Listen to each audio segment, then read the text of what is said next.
Every once in a while, we get an email in for a second date update about somebody trying to connect with an old flame. Oh, yeah, totally.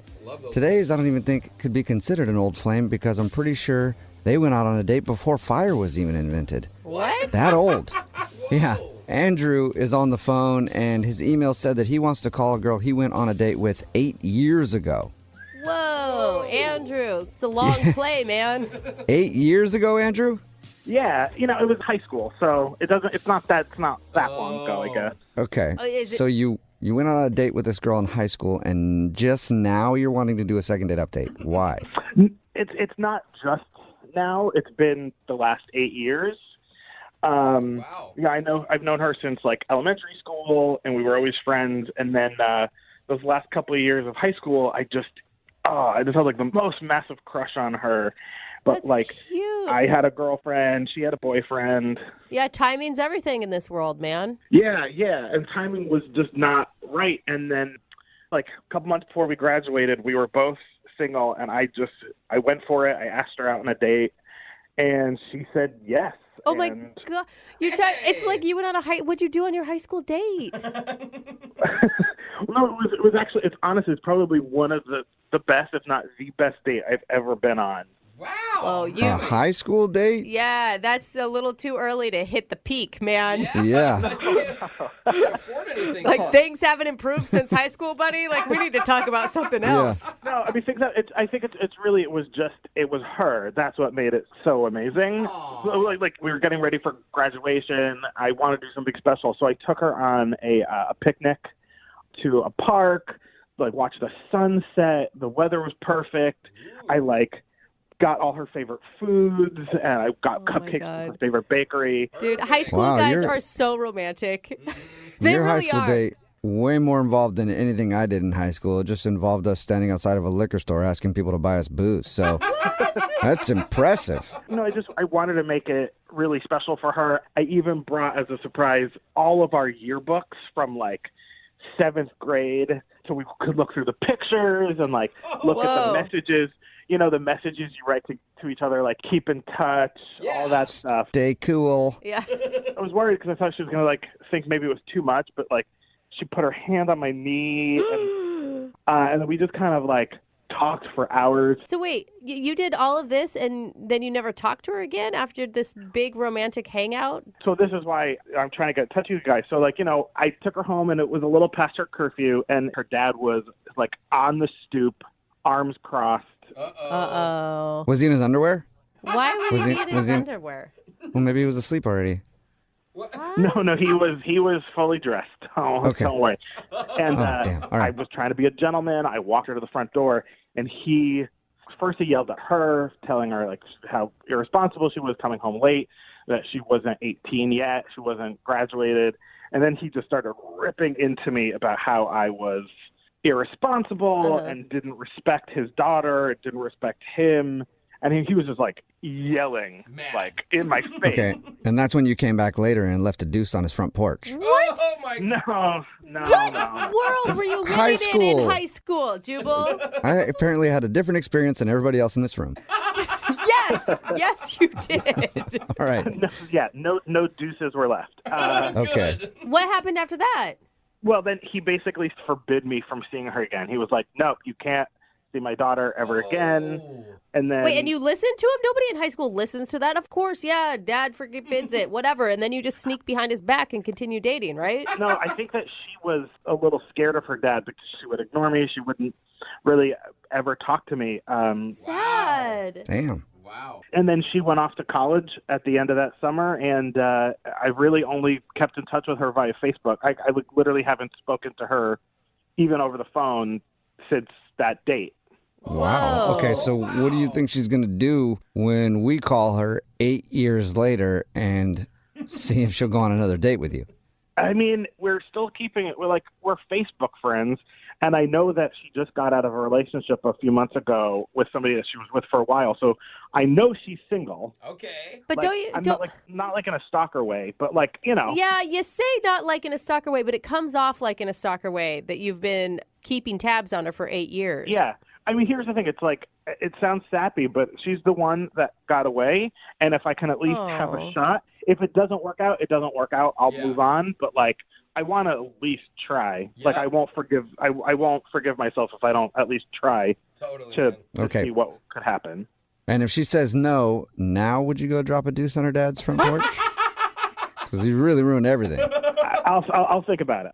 Okay, sweet. Think about it. At We'll least play the a song number one. and then come back and get your second date update, all right? Okay, thanks. All right, hang on. Moving 92.5. Brooke and Jubal in the mornings. Second date update. If you're just tuning in for today's second date update, it's a story of true love. Maybe. I don't know. Who knows? We'll Okay, find out, I guess. that's a big thing. Andrew is on the phone, and today he wants to call a girl that he went out with 8 years ago while they were still in high school. Her name's Delilah, and their date was ruined by her father. Well, it wasn't really ruined. It was ruined by Andrew because he dropped her off a little later than her curfew, and then the father raged on him and told Delilah that she couldn't go out with him anymore, and they haven't really spoken in 8 years, but she's been on his mind this whole time, and he wants to call her right now and ask if she'll go out on another date. Andrew, 8 years is a long time, and I want you to not even think about the fact that her and I have hooked up twice in that time, okay? Like, don't even focus on that. Just focus on your new budding relationship. Okay, thanks, guys. Yeah, no problem. Andrew, I did forget to ask you, have you tried to call her yourself, or is this the first time that she's going to be contacted about going out on a date with you? Literally the first time. What if she doesn't remember you? Well, then I will be super ready to go to a bar and have a couple beers. All right. Okay. Well, I'm nervous. I'm going to dial her phone number right now, and we'll find out if you're going to be going on a date or if you're going to be doing some heavy drinking later, okay? Okay. All right, here we go.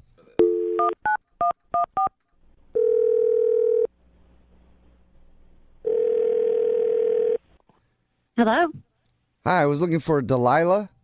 this is Delilah. Hey, Delilah, how are you? This is Jubal from Brooke and Jubal in the Morning. I'm sorry, who? Jubal from Brooke and Jubal in the Morning. It's a radio show. A radio show. Uh-huh. Like one that's on the radio. What radio show? Brooke and Jubal in the Morning. And I'd be the Jubal part of that. I feel like you should just explain why we're calling. This is going to go back and forth. Delilah, we do a segment on our show. It's called the Second Date Update. That's where if you go out on a date with somebody and then end up not calling them back after, they can email us to get you on the phone and find out what happened. So somebody emailed us about you. I haven't went on any dates. Or I don't. Well, you did go on a date 8 years ago. That sounds weird. 8 years ago. Yeah. Mm-hmm. What? We got an email from a dude named Andrew that you actually went out with in high school 8 years ago. Oh my gosh. Do you remember Wait, him? do you remember going out with Andrew? Yeah. I mean, that was a really long time ago. He said, I mean, the way he described this date, he said it was maybe the most magical date ever. This is really bizarre. Andrew emailed you to call me on the radio about the date we went on in high school. Yep, Yeah. that's what we've been trying to tell you. It is really weird. I totally get that. Do you remember that whole night? Andrew was a cool guy. He told us about your date. He told us about your dad. He told us that he still kind of thinks about you 8 years later. Do you ever think about him? Oh my God, he said that? Yeah, I mean, the way he did. painted the picture, your dad was the reason you guys never went out again. This is just so bizarre. I mean, why are we talking about this? Because he That's a good emailed us question. to call you and talk to you about it. Kind of gauge whether you still ever thought about him. Yeah. Delilah, are you single now, by the way? Because 8 years is a long time. You could have a boyfriend or be married or have like 17 kids. We have no idea. Well, okay, 17 kids would be a little excessive. Yeah, I'm single right now. So what are you feeling? I mean, Andrew's contacting you after 8 years. I mean, I haven't talked to him since then. It's been 8 years since Yeah. I've heard Yeah, from him. we've established that, Delilah. But guess what? He's actually on the phone and wants to talk to you. You're lying. No, well, I don't, that's kind of rude. We just met you to call me a liar like that because I'm not lying. Andrew is on the other line and wants to talk to you. Andrew, you there still? Hey, Delilah. Hi. Hi. This isn't awkward. Nope, not at all. Andrew, you waited 8 years and that's what you planned to say? Is your opening line? my brain. I'm sorry, my brain kind of shut down. How's it going? That's kind of hard to recap 8 years. I mean, I'm good. Yeah.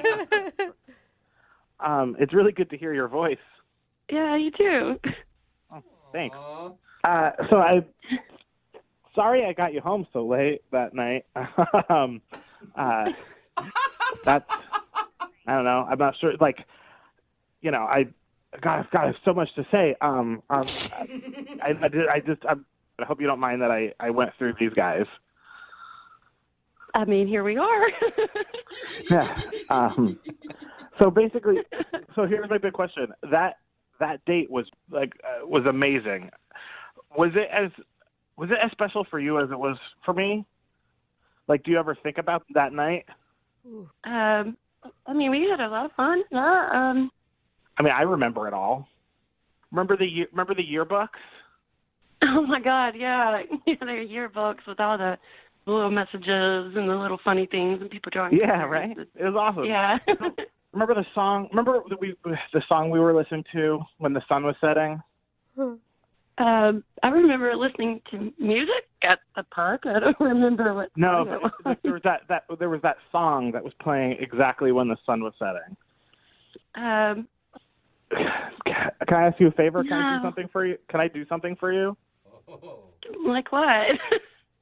Hey, soul sister, and a servicer on the radio stereo. The way you move it, very nice. Hey, soul sister, I don't want to miss a single thing you do tonight. Hey. Oh my God. Are you going to sing the whole song, Andrew? Andrew. I'm hoping Delilah got the point. Delilah, you're still laughing. Does that mean this is positive? She's laughing so hard, I don't know what she's saying, Yeah. Andrew. I don't know if that's a good thing or a bad thing. Yeah. Did you sing the song to her while the sun was setting like that? Because I can understand her laughing a lot at that. But Yeah, I mean, we were just listening to it, but, we bonded over that song. I thought we were just sitting there being in each other's face and being all, like, stupid and sweet and all of that stuff. Delilah, I am having the hardest time reading your reaction. Is this, yeah. like, awesome? Is this, you can't believe it's happening? I mean, this is really weird, but really sweet. And okay. he just sang this song. Andrew, did you expect her to just laugh at you the whole time? When you made this call? You have to admit it's funny. I mean, it's funny. It's not exactly how I thought it was going to go, but, I mean... Oh, my God. You guys are so freaking cute right now. Yeah. It's better than, it's better than, like, her hanging up or crying, I guess. That's true. So, Delilah, what are you feeling right now? I mean, the last time you spoke to Andrew, your dad was literally on the porch yelling at him. Yeah, how is your dad? How is my dad? He's the same. But, like, do you remember that night? Do you think of me? I mean, like I said, I remember it all. I remember us. I mean, I remember the song now, and I don't think I'll ever forget that song. That's a really good point. I just can't believe you went through all this and called a radio station and just to get in touch with me. You could have just sent me a text or something. Yeah, I mean, yeah, I totally could have, but, you've always been special to me, and I wanted to do something worthy of you. It's, like, real special for you, too. Oh, my gosh. That's so sweet. So, I guess, I don't know. Would you be interested in, like, hanging out? Hey, quit trying to do my job, Andrew. I'll ask. Hey, Delilah, would you like to go on a second date with Andrew? We'll pay for it. Come on. Wow. Last date. Well, I mean, I'm single now, and, I'm not in high school. My dad can't tell me I can't. My dad can't tell me I can't. Oh, my God. You can't say no to this, Delilah. Yeah. He's just freaking adorable. It really is. It's really, really, really sweet. And it's seems like you care a lot. So, yeah, let's go out again. Yay! Cute. Congratulations, Andrew. You got your second date 8 years later. Yeah, amazing. Thank you guys so much. Oh my God! And just please, no singing on the date, Andrew. Okay. No, I think it worked. Oh, come on. That's not that bad. Hold on. Hey, so sister, hey, Mr. Yeah, it's that bad. It's that bad, Andrew. Oh my God! It's so cute though. Brooke and Jubal in the morning. Text in at 78592 that says that went from creepy and stalkerish to cute in like 3 seconds. It's true. Brooke and Jubal in the morning talking about today's second date update. If you missed it, Andrew wanted to call Delilah. It's been like 8 years. They went out in high school. He ended up not being able to talk to her again because he took her home after curfew and the dad got mad and they waited a long time to call her back. Yeah. She remembered him, not quite as in love with him as he still is with her, but there was a moment where he was talking about how they were going out on their high school date and then he started singing that Hey There Soul Sister song to her. Right in the middle of the second date update. God, it was and so I think awkward. that's the point for a lot of people where it went from creepy to cute. Yeah. I don't know. I thought they were adorable. We have so many people texting in too that have the same story where they reconnected with a high school sweetheart and then got married. One text says, when I looked at my high school sweetheart looked up my high school sweetheart the day after I got out of prison, I got the same reaction. That was 8 years ago, and we've been married for 6 now. Oh, nice. Hasn't been the same for me. I've looked up people that I had a crush on in high school, and I was like, whoa, what happened? Dude, me too. Usually Wow. it's the other way around. Yeah. Yeah. That's why you can't like the people who peak in high school. There you That's go. like your rule, man. But I love Anyway. it. I feel like they're getting married. I love it. Well, They I mean, did. they're going on one date. I know. Yeah, So they- let's you slow can it down. Hear the chemistry, okay? They did decide to go out again. Remember, if you want to do a second date update, all you have to do is email the show, and we will call the person who didn't call you back. Moving 92.5. Brooke and Jubal's second date update. Me and the girl on the phone for the second date update today have a lot in common. Oh, no. We're both fitness models. Caroline, have we ever worked together before? Maybe in our dreams. I don't know. I thought maybe I might have posed as your before picture. I'm a fitness model, but I pose as the before shot. Yeah, I see. Not that the makes after sense shot. now. I recognize you. But Carolyn did email in for a second date update. Tell us a little bit about the guy that you want to call today. Oh my God, Kevin. He's such a nice guy. I met him on a dating app, and he kind of struck me. Like, I loved his profile, loved what he had to say about himself, and I think the thing that attracted me most was he wasn't a meathead. You know, I'm kind of used to these meatheads. Like, in the fitness industry, a lot of these guys are jerks. Can I ask, on your dating profile, do you say that you're a fitness model? I do, and in my photos, you can see it as well. Does that really serve you well? Because I feel like you would just get hundreds of replies from the exact guy you said you don't want to date. You know, yeah, I definitely get a lot of those guys that I don't want. But, I mean, my body looks amazing right now. Like, I worked my butt off, literally, to look like this. You should see. I'll have to send you guys pictures. Please do. So I'm proud of the way I look. Yeah. So I'm going to put myself out there. Check me out from the Okay. front, from the back. You I know. would think, did you hit this guy up or did he hit you up? Actually, I hit him up. Okay. Because I would that's good. assume, like, as an average guy, if I see a fitness competitor like you on a dating app, I'm going to think twice before I hit you up. Because I'm going to think you're only going to be interested in, like, big buff dudes. That's what I do. You know what? Honestly, I've learned a lot about myself through the process of getting to become a fitness model. And the one thing is you have to not care in life. You know what I mean? You got to just go for what you want. I go for what I want. I saw him and I was like, boom, I want this guy. You Nice. sound like a very intense person. Go get her. Yeah. What about this guy made you say, boom, I want him? First of all, his smile totally, like, captivated me. And honestly, he was the only guy that I've seen on this dating app that did not have a shirtless picture. That's a plus. And Yeah. I'm like, I see way too much skin on these dating websites. I'm like, oh my God, a guy wearing clothes. This is refreshing. I love See, how that's- high the bar is set. It It's really is. so different between men and women because guys look for the exact opposite. We're like, oh, gross, she's wearing a shirt. There's no bikini I don't want to pics at date all. her. No way. Completely. What did you guys decide to do for your first date? We had intentions of, like, bar hopping, but we were so, like, talking so intensely we never even left the restaurant. Oh, wow. So it was an awesome date. I mean, I was blown away. Did you end up with a kiss? Yeah, but not in the most conventional of ways. What does that mean? What does that mean? If you consider like putting him in a headlock, kind of, sort of. Shut up. Did you Put him just in a say you headlock? put your date in the headlock? You know what? I was waiting and waiting and waiting for him to make his move, and he wasn't going for it. And I had a choice to make. It was either go home and not know, what the kiss was going to be like, or go in for the kill. And I went in for the kill. So you put your date in a headlock and kissed him? Yes, I did. Oh, romantic. Okay, do you think that could be the reason he's not calling you back? He was laughing about it, so I really don't think it turned him off, Okay. to be honest with you. And, in this day and age, the chick should go for what she wants. I mean, Yeah. why not? But you You shouldn't. take that kiss, even if it's by force. It doesn't matter. I don't think anyone should be physically forced into kissing, but that's just me. I mean, I didn't throw him down, but, Can we paint the picture just one more time here? Did he know it was coming, or was it just out of the blue?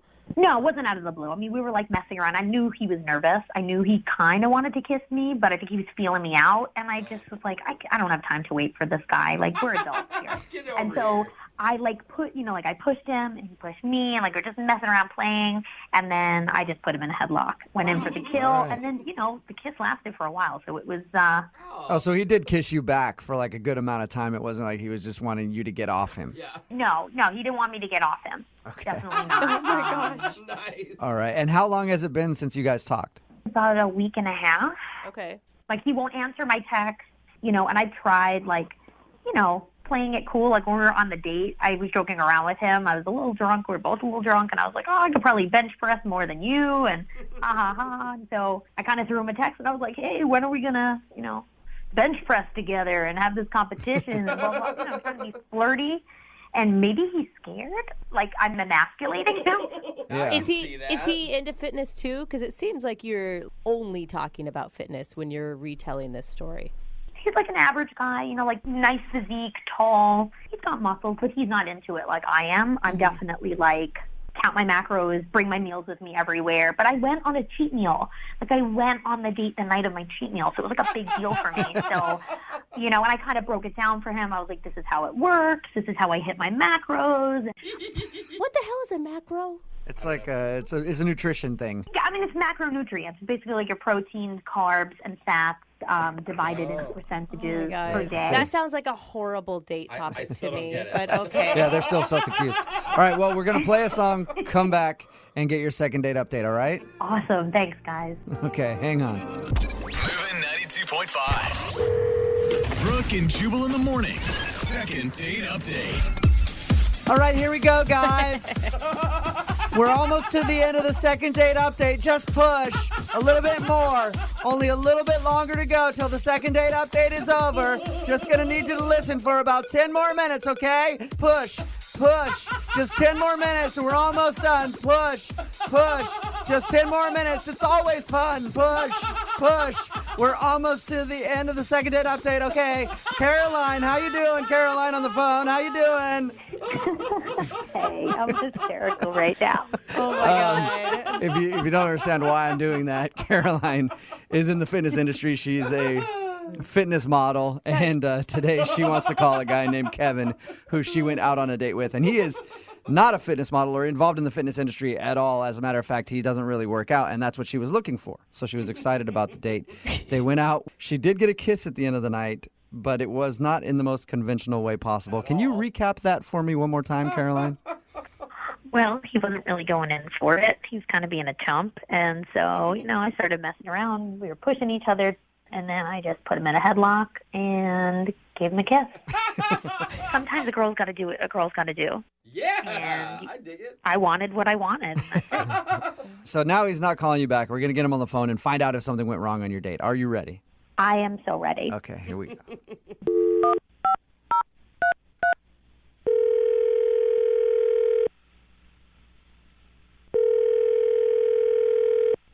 Hello? Hi, is this Kevin? Yeah? Hey, Kevin, how are you? This is Jubal from Brooke and Jubal in the morning. Okay, who is this? Jubal from Brooke and Jubal in the Morning. It's a radio show. You ever heard of it? Maybe. How did you get my number? Well, I got your number from a listener of ours, actually. They emailed us about you. What? Yeah, there's somebody who listens to our show, has been trying to get a hold of you, but you aren't calling them back, so they asked if we could get you on the phone and find out why you're not calling them. Her name is Caroline. Oh. And you guys recently went out on a date. Yeah. Did you like Caroline? She emailed you about... Yeah, she liked you enough to actually email a radio show to get you on the phone and find out why you're not calling her back. Oh, That's a little bit of a compliment, isn't it? Yeah, no, I really was hoping that she wouldn't call me back. Oh. Okay, so you don't want to get a hold of her. No, I do not. What was so bad about the date? I got myself into something I was not prepared for. Really? I'm guessing. What do you mean? Well, I mean, we met on this dating website, and, it's like they say, it's too good to be true, and that was one of the worst 2 hours of my life. Oh. Wait, Why was it so bad? the whole thing? The whole thing, it just did not start out on the right foot. She did tell us how she put you in a headlock at the end of the date and forced you to kiss her. Oh, that was not fun, but I was over it way before that. Really? Really? She swore that you kissed her back for like a long time. To try to get her away, she was holding me. You're like, all right, fine, I'll kiss you then. well. So at what point were you over the date with her then? I was over the date within the first 10 minutes, I think. How could you be over a date in the first 10 minutes? That means that you're not even giving somebody a chance. No, well, we were going over the menu, and the whole time she's talking about how it's her cheat night and how she's got to get her macros and micros, and she just, every single item on the menu, she's talking about its nutritional, value. Yeah. And she goes into her bag and whips out this little blue pill, and she hands it to me, and I go, "What is this?" And she said, "It's a suppository probiotic." Did you just... A suppository probiotic? For her or for you? For me. She wanted you to take a suppository? I've known this girl for 11 minutes, and she hands me a pill and tells me to shove it up my... What did you say? I kept saying no, and she just kept insisting that I take it. She's like, "Here, try it. It's really good for you." And I'm like, no, thank you. So after I finally made it clear that I wasn't going to take it, she says, "Well, excuse me, I have to go to the bathroom to take mine."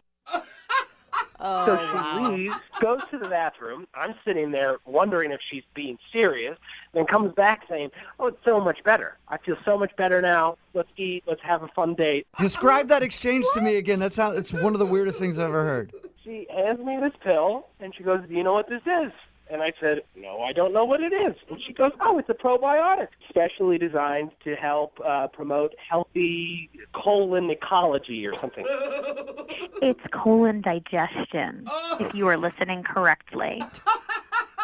What? Hey, Kevin, that's Caroline. She's actually on the other line. Caroline, you were supposed to wait until I called you into the conversation. Yeah, I honestly couldn't even wait. I was tapping my feet over here. Like, are you serious right now? Oh, my God, really? I was nice enough, first of all, to share my stuff. I mean, that's expensive stuff, okay? And it's for your digestion. It's for your health. I was just trying to be nice and share my knowledge and share what I know. And yes, it was my cheat night. And honestly, I wasn't going to ruin my digestion for a date, okay? Somebody that I only knew for 11 minutes. Look, Caroline, if you want to go take a suppository, go right ahead. Go to the bathroom. You don't have to tell me, and you don't have to encourage me to join in. I know, but I was just trying to be nice, okay? You were asking me so many questions about fitness, and you were letting me talk about it. No. I got You really... were talking about fitness incessantly, so I was being polite and asking you questions because it was obviously what you wanted to talk about. Well, no offense, but how do you think my body got to look like this if I didn't do all of the things I was talking about. It's good for you. That's why I offered it in the first place. It's gross. That's why I said no. Carly, do you really not see a problem with asking someone to take a suppository? Thank I you. offered it, okay? I offered it. I was nice enough to pull it out of my bag. I let him know what it was about, what it was for. And those suppositories I make myself at home, okay? And I keep them in my bag whenever I know I'm going to have a cheat meal. You make them yourself? Yeah. That's so weird. Yeah, I make them myself. What's wrong with that? She makes her own butt pills. That's impressive, Caroline. Homemade suppositories? Yes, I make them myself because I'm trying to make a fitness line that I want to push, and this is like my baby. This is my number one genius idea, okay? So I've been working on it really, really hard. So, Kevin, she was just trying to Whoa. share her love of suppository supplements with you. That's all. Why can't she push it at the gym? Why does she have to push it over cocktails? I don't see what the big deal is. I mean, look, for my profile that I'm into fitness, I'm very heavy into it. I'm not talking about the fitness. It's one thing to talk about fitness. It's another thing to try to get me to put a pill up my butt. That is a It's good not point. like I offered to put it in there for you. Okay? I don't understand what the problem is. Hey, Kevin, would you like to go out on a second date with Caroline? No! Are you sure? You're positive? Final answer. I don't even want to go out with this guy anyway. Kevin, you are just not the person that I want at all in my life. So, no thank you. Caroline, maybe in the future, just take it easy on the suppositories for like the first 20 minutes.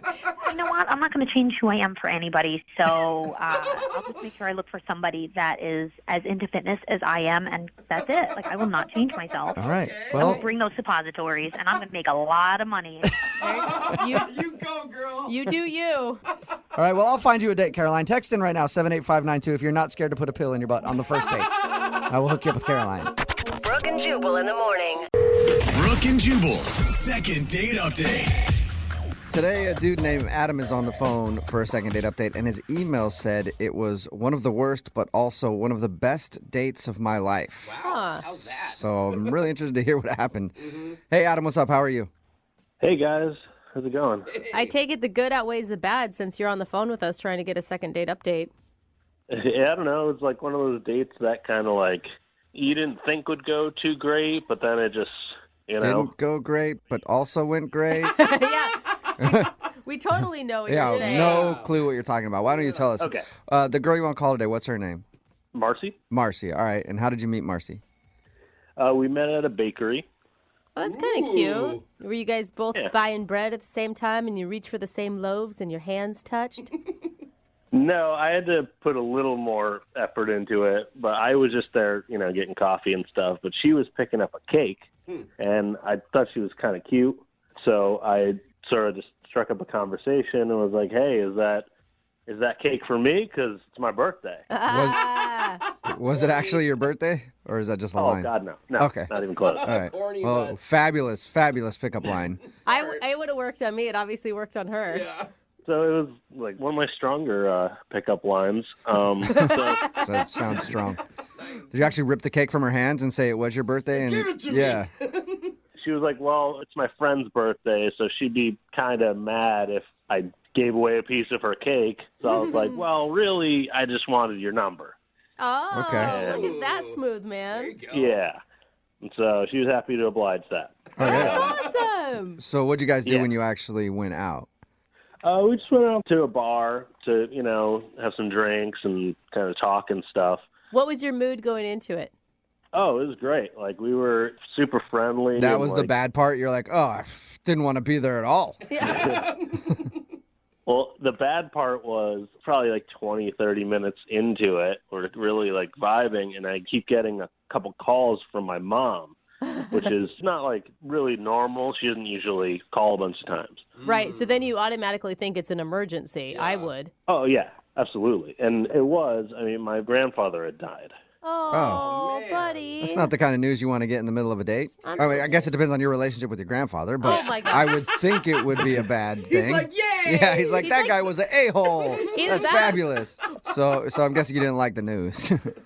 No, news wasn't great, and needless to say, kind of threw me off my game. Oh, yeah. I mean, actually, at one point, like I was crying, and so she offered to stay with me for a little while, and then actually came back to my place. That's a great way to get some pity sex. Grandpa's like great way, yeah. It's a wingman from the skies. Yep, exactly. Heaven's got a wingman, and his name is Grandpa now. Actually, we ended up having a little makeout session by the end of the night. I think it was unrelated. I hope it was unrelated. Yeah, hopefully the death of your grandpa didn't turn her on. Yeah. So you guys actually went back to your place and made out? Yeah, so we went back to my place and did all that, and then, after a while she was like, okay, well, I gotta get going. It was getting pretty late. I can see why you night. said that's like the worst date and the best date, because it sounds like a really lovely interaction with another person. Well, yeah, it was very personal, and I feel like we connected, but like she's kind of been ghosting me a little since then. I try to text her, and it'll take like a while for a text back, like a few days, and it'll sort of just be like a one-word thing or nothing at all. Okay, so you definitely think she's blowing you off? Yeah. Any reason that you can think of why? I guess I might be like an ugly crier. That's true. Yeah, but does anyone ever think that they're a pretty crier unless you're like in a Hollywood movie? Like, it just doesn't happen in real life. I mean, like, my cry is like pretty ugly. It's all just snot. It's just a mess. I mean, and I kind of, my voice sort of chokes up like this, and I can't really get. Oh, it's bad. It's. That was a weird way to describe your cry. All right, so you think maybe she was turned off by your ugly crying? It has to be. Otherwise, like, we really hit it off. why would you want to go out with somebody who isn't calling you back because you were crying in not an attractive way, I guess, because your grandfather died? Like, that is shallow if that's the case. Well, I don't know if that's the reason. That's the only thing I could think of. Okay. Well, we'll play a song and then come back and call her and get your second date update, okay? Okay, thanks. Moving 92.5. Brooke and Jubal in the mornings. Second date update. Nothing really out of the ordinary in today's second date update. I mean, we've all been on dates where somebody's died, right? Sometimes it's on the way home from the date, but whatever, it happens. And Adam is on the phone. That's the issue that he's kind of dealing with. He went out with a girl named Marcy. They had a good time, but in the middle of his date, he got a phone call that his grandpa had passed away. Obviously, he was sad about that. But Marcy ended up hanging out with him for a little while longer. They even went back to his place and made out. And now she's kind of blowing him off, and he doesn't know why. The only excuse he can think of is maybe he's an ugly crier. Adam, are you ready to call Marcy and see why she's not wanting to go out with you again? Yeah, I'm pretty anxious to find out. And I forgot to ask because, I mean, you're thinking like maybe it's the ugly crying thing, but you guys made out after that, right? Yeah. Yeah, and you didn't cry again after your makeout, or you did? No, not during either. Okay, yeah, I was going to say during would be even worse, I think. All right, well, I'm going to dial her phone number right now and see if we can figure it out. Here we go. Cool.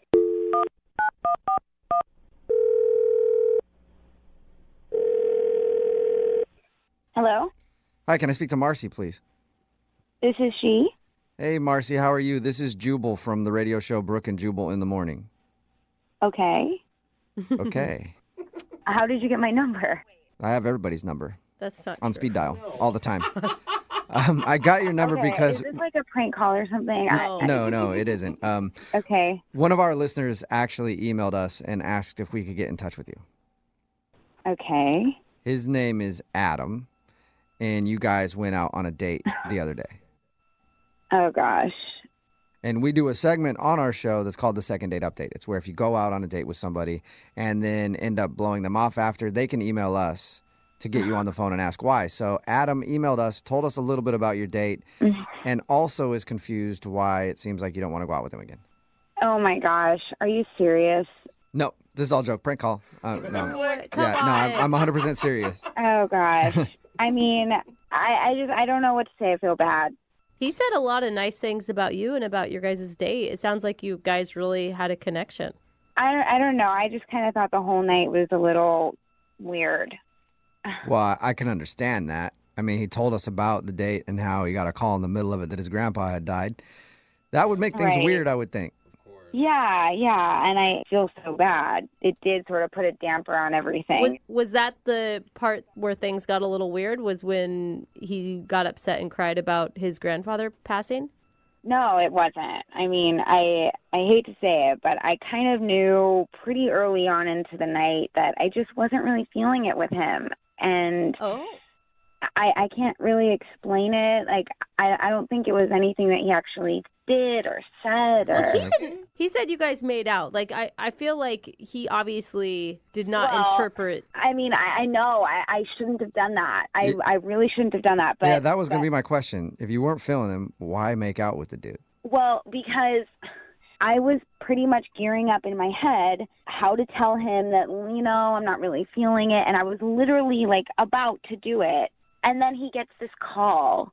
And he gets a call from his mom, and I'm just sort of sitting there, and I can really see that she's telling him really bad news. He starts crying, find out that his grandfather passed away, and at that moment, I couldn't tell him that I wasn't into him. That would be a tough situation to be in, to be like, I'm going to tell this guy that I don't like him. Oh, now his grandpa just died. What do I do? I was literally about to tell him because I'm not that type of girl. I really am not that type of girl to try to lead someone on. And I really knew from the get-go I just wasn't feeling it. I was going to tell him. He gets this call, and all of a sudden, then I was just sort of like, oh, gosh, like I have to be nice. Well, yeah, have to be nice. Marcy, you do understand that being nice and then going back to somebody's place and making out with them are really two different things. I mean, I don't know your definition of nice, but... I know, but like, I didn't want to make his night any worse than what it was, so I just went with it, and I don't know. What didn't you like about him? I'm telling you, like, I can't really explain it. I just wasn't feeling it. Yeah, I mean, we all go out with people where, for whatever reason, you just don't really like them. It's not that they're unattractive necessarily. They're just like, Yeah, I don't know. I think in the very beginning, it was just the conversation fell a little flat, and I didn't feel that spark. I didn't feel chemistry. Yeah, I mean, we get all that, but why make out with him? I can't even believe he told you about that. I mean, it's terrible of me, but it was sort of out of pity. A pity make-out. So basically, when he leaned in to kiss me, I just didn't stop him.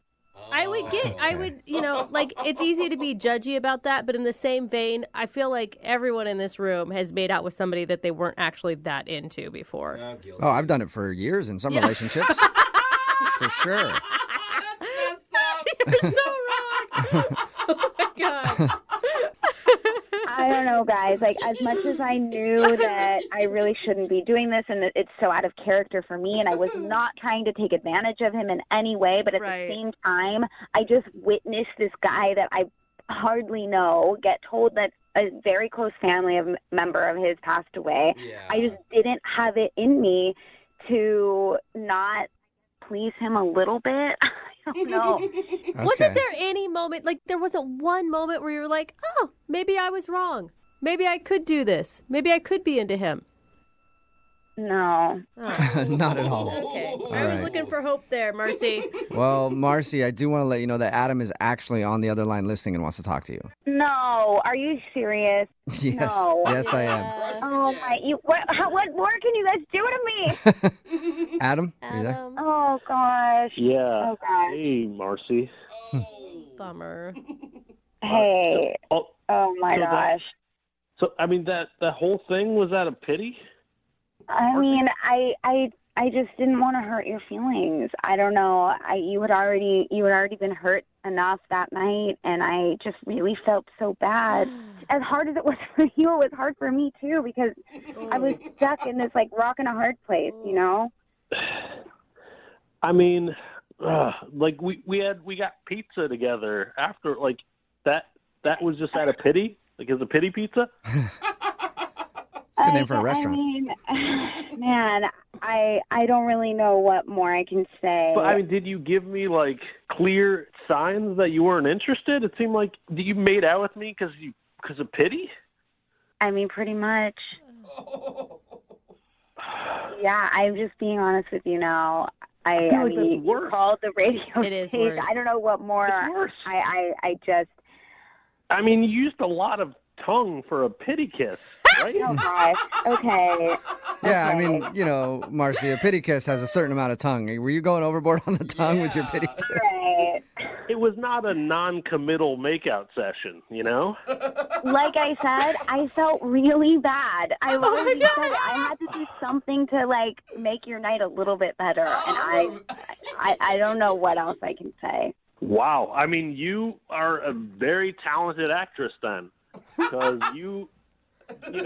this performance and what you did the other night, I can't tell what's real and what's not anymore, honestly.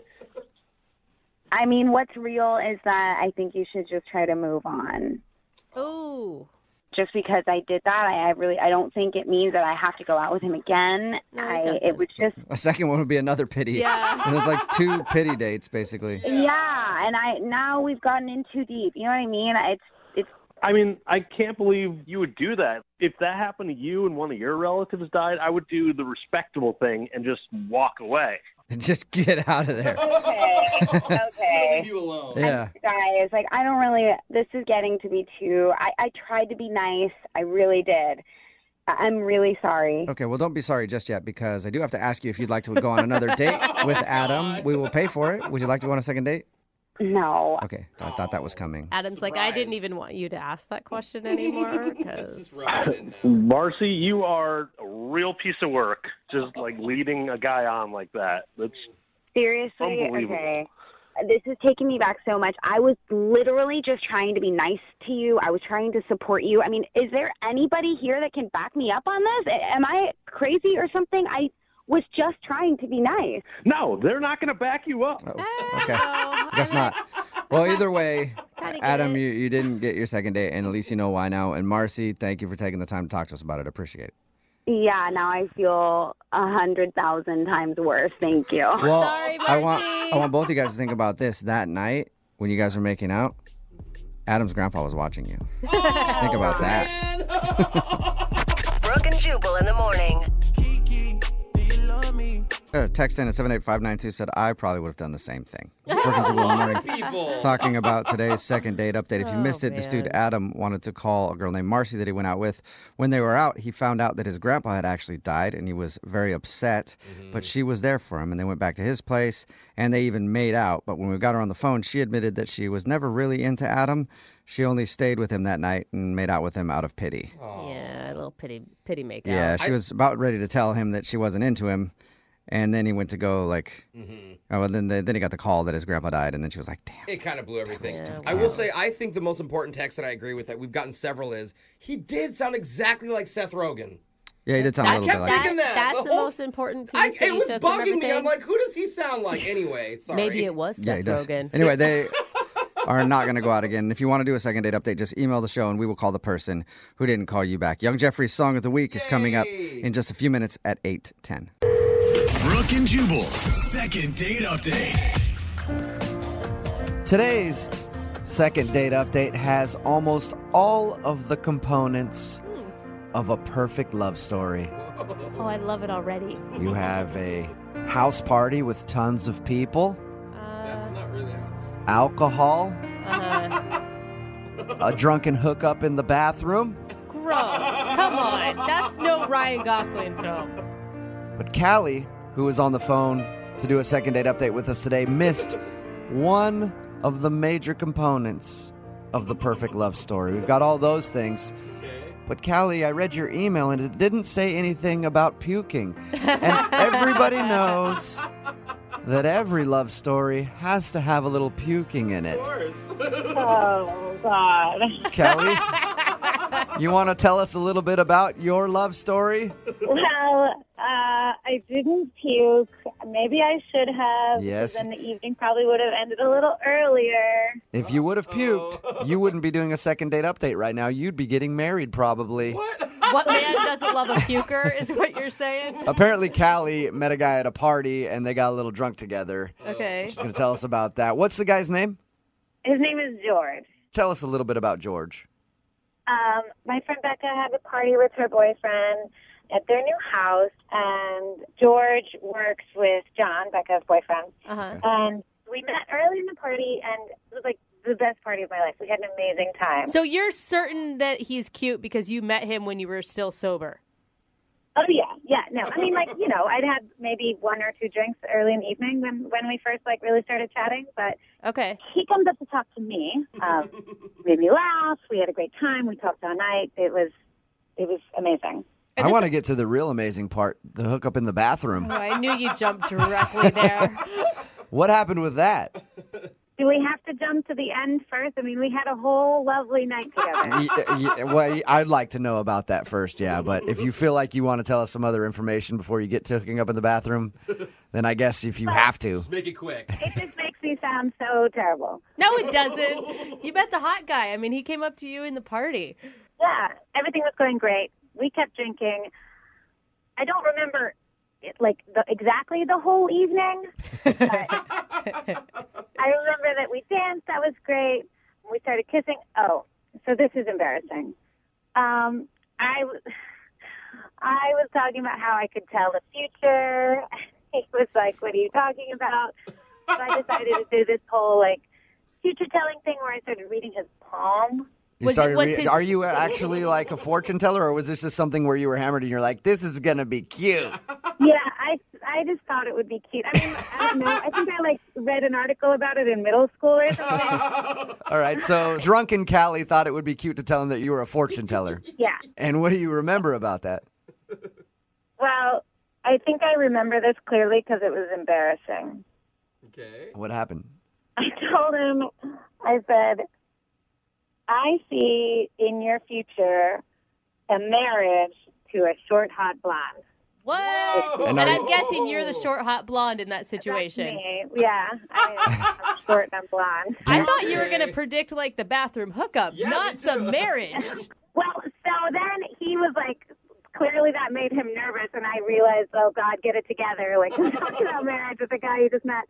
So then I was I tried to save myself and be just kidding. I just see some booty in your future. And is that when he was like, okay, I'm on board with this. Now that you've moved on from marriage to booty, I'm down. Let's go to the bathroom. I don't remember his response very well, but obviously it didn't end the evening. So you guys hooked up in the bathroom? That I can confirm. I definitely remember that. It was really hot. Why would you not choose an open bedroom instead, Callie? That I don't know. That I don't know. And bathrooms are so much hotter anyway. Who wants to do it in a bedroom? Everybody does that. Be original. Yeah. You know?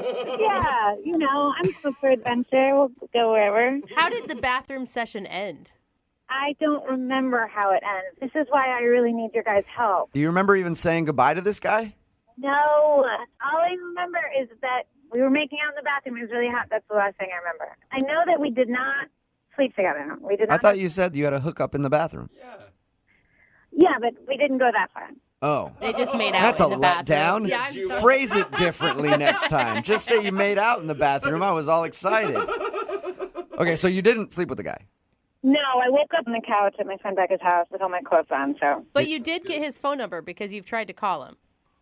I got his phone number from Becca, from her boyfriend John, and I texted a couple times. And I called, and it's his voice on the voicemail, so I know it's his number. Has he responded at all to you? No. Okay. And I'm really worried I did something stupid when I was drunk, but I really like this guy. So, I mean, I feel like we spent that much time together. I feel like he at least owes me a second chance. Well, you will play a song, come back, call him, and get your second date update, all right? You guys are the best. Thank you so much. These are my favorite ones to do where people are drunk and don't remember things because I love it when they find out what they did. Oh, God. All right, we'll do it right after this. Thank you. Moving 92.5. Brooke and Jubal in the mornings. Second date update. All right, if you're just tuning in for the second date update, Callie is on the phone. She wants to call a guy named George that she met at her friend's house party. They met, had a few drinks, had a few more drinks. Sounds like Callie had a few more drinks than that. Mm-hmm. Anyway, at the end of the night, they ended up in the bathroom making out, and that's the last thing that she remembers. It's just killing me not knowing what went wrong. Callie, are you sure you want to call this guy for a second date? I've thought a lot about this, and, like, maybe I don't want to know, but it's better to know than not know. Like, did I say something stupid? Like, I had done that whole fortune teller bit. Was he just looking for a one-night stand? And maybe he was annoyed that I wouldn't go all the way? Like, I There's a don't know. lot of questions. You're throwing a lot of questions out there, Callie. Oh my God! Let me remind everybody. I've been, like, going around in my head forever. I have no idea. Okay. This Let me is remind so everybody. the inner dialogue of every woman ever that's made out with a guy at a party. I need to remind everybody what the fortune teller thing was she's talking about. Apparently, at some point during the party, she was drunk and she was like, "I'm a fortune teller. Give me your hand." And then she was like, "I see you getting married to a short, hot blonde," and that's her. And she said he seemed a little weird at that point. And then you followed up with, "I also see booty in your future." Again, talking about her, which probably made him very happy. I was asking if you really wanted to call him for a second date because, look, you were drunk. You took him into the bathroom, but you guys didn't sleep together. Do you really want to be with a guy who wouldn't take advantage of that situation properly? Yes. I mean, that's not the kind of guy you take home to mom. No. No, that is the kind of guy I would totally take him. You're weird, Callie. Just strange. No. All right, I'm going to dial his phone number right now, get him on the phone, and find out why he's not calling you back, okay? Oh, God. Okay. All right, here we go.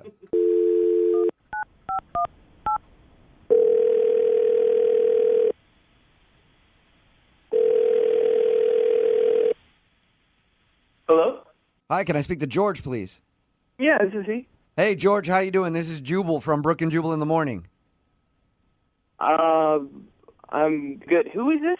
Jubal from Brooke and Jubal in the morning, the radio show. Okay.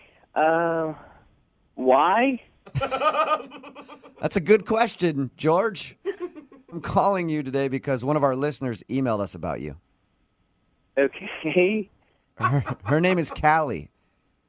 Oh, my gosh. It's a girl that you met at a party a little while ago? Yeah, I remember. Well, she emailed us about you because you're not calling her back, and she's tried to get a hold of you a few times, and she's wondering if she did something wrong. She doesn't know why I'm not calling her back? She has no clue. That surprises me. Really? Yes, that surprises me. Why is that? Well, just how the evening went, that's all. She told us about when you guys met. She said you were hanging out at the party, and then she got a little drunk, did this weird fortune teller thing where she said she could see you marrying a hot blonde at some point, and you seemed weird, but she also told us you made out. She thinks that's the reason. She thinks that's the reason I'm not calling her back? She said it's the only thing she could think of. She also said it was very hazy because she was pretty drunk when she met you. That doesn't surprise me. Did she do something stupid while she was drunk? Look, I don't want to call her out. You know, it was just a crazy night. Can you tell us a little bit of the craziness? No, I don't know if that's the best idea. She told us already that you guys made out in the bathroom. She told you that we made out in the bathroom. Yeah. She told us all that. She's the one that wants to know what happened because she doesn't remember a lot of it. I think it's probably best that she doesn't remember it. Really? I would like to forget it. It's that bad? Well, I mean, again, I'm like, it was a crazy night. Everyone was drinking. You know, stuff happens. What happened, though? I need to know. And, by the way, anybody who does these things, we tell them beforehand, like, hey, you may hear something embarrassing about yourself, and they co-sign. They're like, okay, that's fine. I'm willing to hear whatever it is. Mm-hmm. She doesn't care if it's embarrassing. She just wants to know what happened. All right.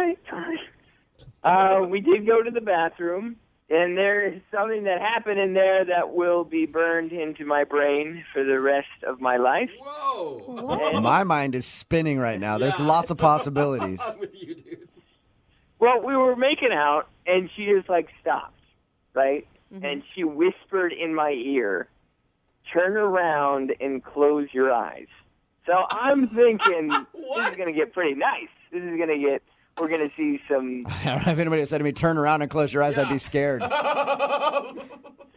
it's the way she said it. It sounded sexy. I don't know. Okay. I mean, I was drinking too. All right. So I turned my back to her, closed my eyes. You know, everything's racing through my head. Like, I'm about to see this chick naked, and it's going to be on. So I'm willing to do whatever. Okay. Okay. And then she says, okay, open your eyes. And I turn around. Oh, my gosh. I turn around, and I am not seeing a topless chick. What I'm seeing is this girl standing bottomless over the toilet and saying this, "Look, I'm peeing like a guy." And that was I'm like, what are you doing? I gotta say She's like, this is a trick I learned in college. What did you do when you saw her I was doing? really hydrated because it went for a long time. Did you just leave at that point? I don't know how I would have handled that. I mean, I was completely horrified, if I don't need to say that. Yeah. She puts on her clothes, and I take her out to the living room and just kind of plop her on the couch. Oh, you're no fun. Come on, that's a good trick. What do you want him to do, Brooke? Here's the kicker. This is my friend's house. So I went back into the bathroom and cleaned the piss from the bathroom. That sucks. That was my wild night. Sounds like a lot of fun. No wonder why you're not calling her back. I think it's I hysterical. mean, do you blame me now? Not really. Not at all. Although it does sound like a cool party trick I'd like to see. It is George. a cool one. George, I have to tell you something real quick. What's up? She's actually on the other line listening. Who, Callie? Yeah. Callie, are you there? I'm here. Did you hear that whole conversation that we just had with him? Unfortunately, I heard it. I am impressed. George, I am so sorry. Oh, my God. Hey, listen, I wouldn't have. I feel bad. I really wouldn't have said this on the radio. Well, I was sure. no, I did ask them to. Now I don't know why. Clearly, I created all my own problems here. Oh, poor Callie. Do you remember doing that at all, Callie?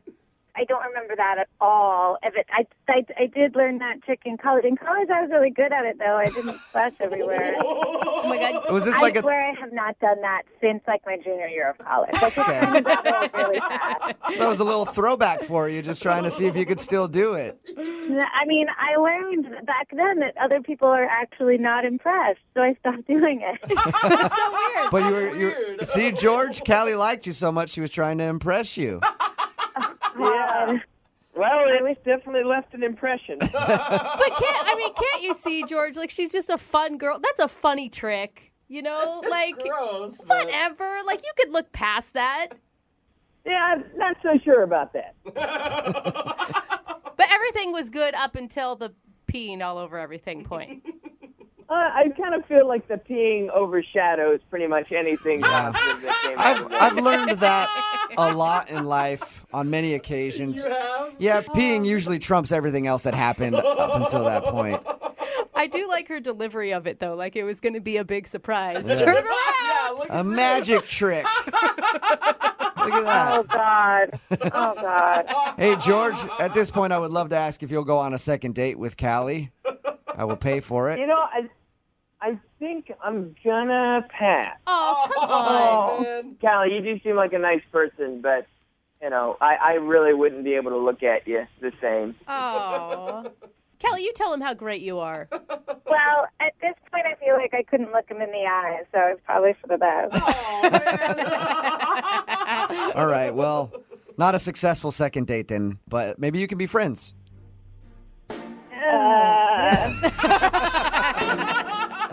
Brooke and Jubal in the morning. Brooke and Jubal's second date update. Dating can be very expensive.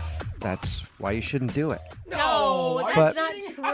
If you have to date, you should find a way to do it spending as little money as possible. And that's what Joseph did, who's on the phone for a second date update today. His email said that he found some awesome cheap date ideas because he didn't want to spend a bunch of cash on a first date. That's great. And it sounds like it worked okay, except he's not getting a call back. What's up, Joseph? How are you? I'm good. How are you? All right. Pretty good. So you came up with a bunch of cheap date ideas? Yeah, I'm kind of between jobs right now, so I'm just trying to save up money, you know, because bills still happen. I think that's fantastic. You don't need a lot of money to woo a woman at all. Well, I mean, I think it helps, but I got to get the job first. Yeah, for I mean, sure. it is never a bad thing necessarily. What's the name of the girl that you want to call today? Stephanie. Stephanie, Okay. and where'd you meet her?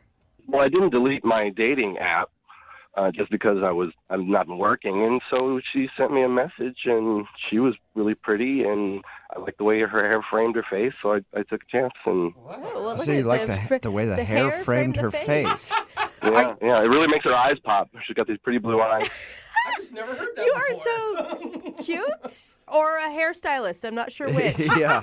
Nothing against hairstylists, but I'm not that. Okay. But you noticed that her hair framed her face nicely. hair framing, girl. Was that your opening line? I'd go for it, man. Well, I'm sure I brought that up, yeah. I think it's fantastic. So, I mean, what was your cheap date idea? Well, I Googled, like, free and cheap dates, and as I read the things that came up, I decided to combine a few of them to make, like, one cool date. Okay. So I invited her to, like, walk around this neighborhood, right? But not, like, some place that has a bunch of shops and places she might want to go and spend money, but, like, houses, like, pretty houses and stuff. Wait, you like a residential neighborhood? Totally, like, rich people's yards and their houses. Okay. So you like doing Christmas walked lights around without the basically lights. casing rich people's homes in case you ever wanted to rob them later. Yeah, we would try car door handles, see if they were open, and see what was inside. No, I'm kidding. Yeah, why not? I'm kidding. We didn't do that. Did she seem to enjoy that? I thought she was having a great time. She was smiling a lot and laughing at it, but I could feel like she was, like, holding back her laughter because she didn't want to, like, be too excited. I don't know, but we had a really good time. Wait. So the date was walking around rich people's houses? No, that was just the first part. Okay. Because it just so happened that at the end of the neighborhood walk, we came upon this park where there was a free concert. Nice. And so we listened to these old ladies were saying, they were probably professionals at some point, but they weren't, like, famous or anything. You watched old people sing in a park. Yeah, and it was mostly old people around or, like, families with some kids, and it was pretty cool. Okay. And, like, nothing was by accident. I planned all of this. I knew exactly when to start walking through the neighborhood and when we would finish so that the concert would be starting up. And I obviously acted like I didn't know. But I knew. Oh, wow. A Seems concert? like Who a knew? cheap free date is a lot more effort and planning than one where you just spend money and go out to eat. That's true. Yeah, I mean, it was like a work of art, just a free work of art. It sounds like a lovely date. I thought so. Did you guys do anything else, or was that the whole date? No. Well, then there was a farmer's market at the park. Oh, Awesome. Like one of those pop-up ones? It's famous for having free samples. Nice. Okay. So we just made the tour of the farmer's market and got, like, a couple plates full of appetizers. That's awesome. Nice. Free everything. Never thought of that. Yeah, I mean, it couldn't have been a better free date. She couldn't have asked for more. Sounds All like right. it. Well, why do you think she's not calling you back then? I don't know. This is what I think it is. She said something. I don't remember what she said because but it was something that made me laugh. And I said, I love you. What? No. Wait, hold up. I thought this whole time we were harping on the free date because that's why you thought she wasn't calling you back. Not that you dropped the Oh L-bomb. my gosh. But I didn't mean it like that. I was just like, it just, like, came out of me because I was enjoying her personality and her sense of humor. Oh my Yeah. God. It's What like, did you do? Were you backpedaling like crazy? No, because it sort of, like, ended the conversation. Oh no. Yeah. Usually it does if you're on a first date and you tell somebody you love them. It's usually a She shock. didn't say anything about it, or she didn't, like, show any facial reaction, but we just kind of moved on. Oh my I God. wanted to say something, but I didn't want to. I want to offend her, like, make her feel bad, like, oh, just kidding. I actually don't have affection for you because I did, but I wouldn't have said I love you. Oh, Okay. that is Probably obvious. it. Like, what else could it be? That has to Yeah. be it, right? I would hope not, but that's all I can think of. Did you ever recover from it, or how'd everything end? The rest of the day was okay. It was great up until that point. There was effort made after that, clearly, but it wasn't the same. Right. Okay, and Oh, you yeah. haven't heard from her since your date? We've texted a little bit, but it looks like it's not going anywhere. And you haven't brought up the I love you moment at all. No, I haven't. Okay. Oh man. Okay. Tell her again and just tell her that you meant it. Yeah, double down. All right, well, we'll play a Maybe song, later. come back, and then call her and see if the fact that you said I love you on your first date is the reason you're not getting a call back. All right, thank you. All right, we'll get your second date update right after this. Moving 92.5. Brooke Brooke and Jubal in the mornings. Second date update. If you're just joining us for today's second date update, Joseph is on the phone, and Joseph opened up his heart. We got it. That's how love works sometimes, and love's a cold thing, you know? No. I meant to say, like, you have a great sense of humor. And what came out was, I love you. Yeah. Joseph accidentally did say, I love you. Maybe not like I painted the picture earlier, but he did let that out, and he thinks that's why he's not getting a call back. So we're about to call Stephanie, the girl he went on a date with, and find out if that was what did him in. I do think where you went wrong isn't the accidental I love you. It's the never backtracking from it, because you tried to just skip over it and move on, and you've never brought it up. I was worried of putting my foot in my mouth further and digging a deeper hole. Yeah. Okay, but I think now we have to tell her, like, that's not what you meant, right? I think so, yes. All right. Well, I'm going to dial her phone number right now and see if we can figure it out. Here we go.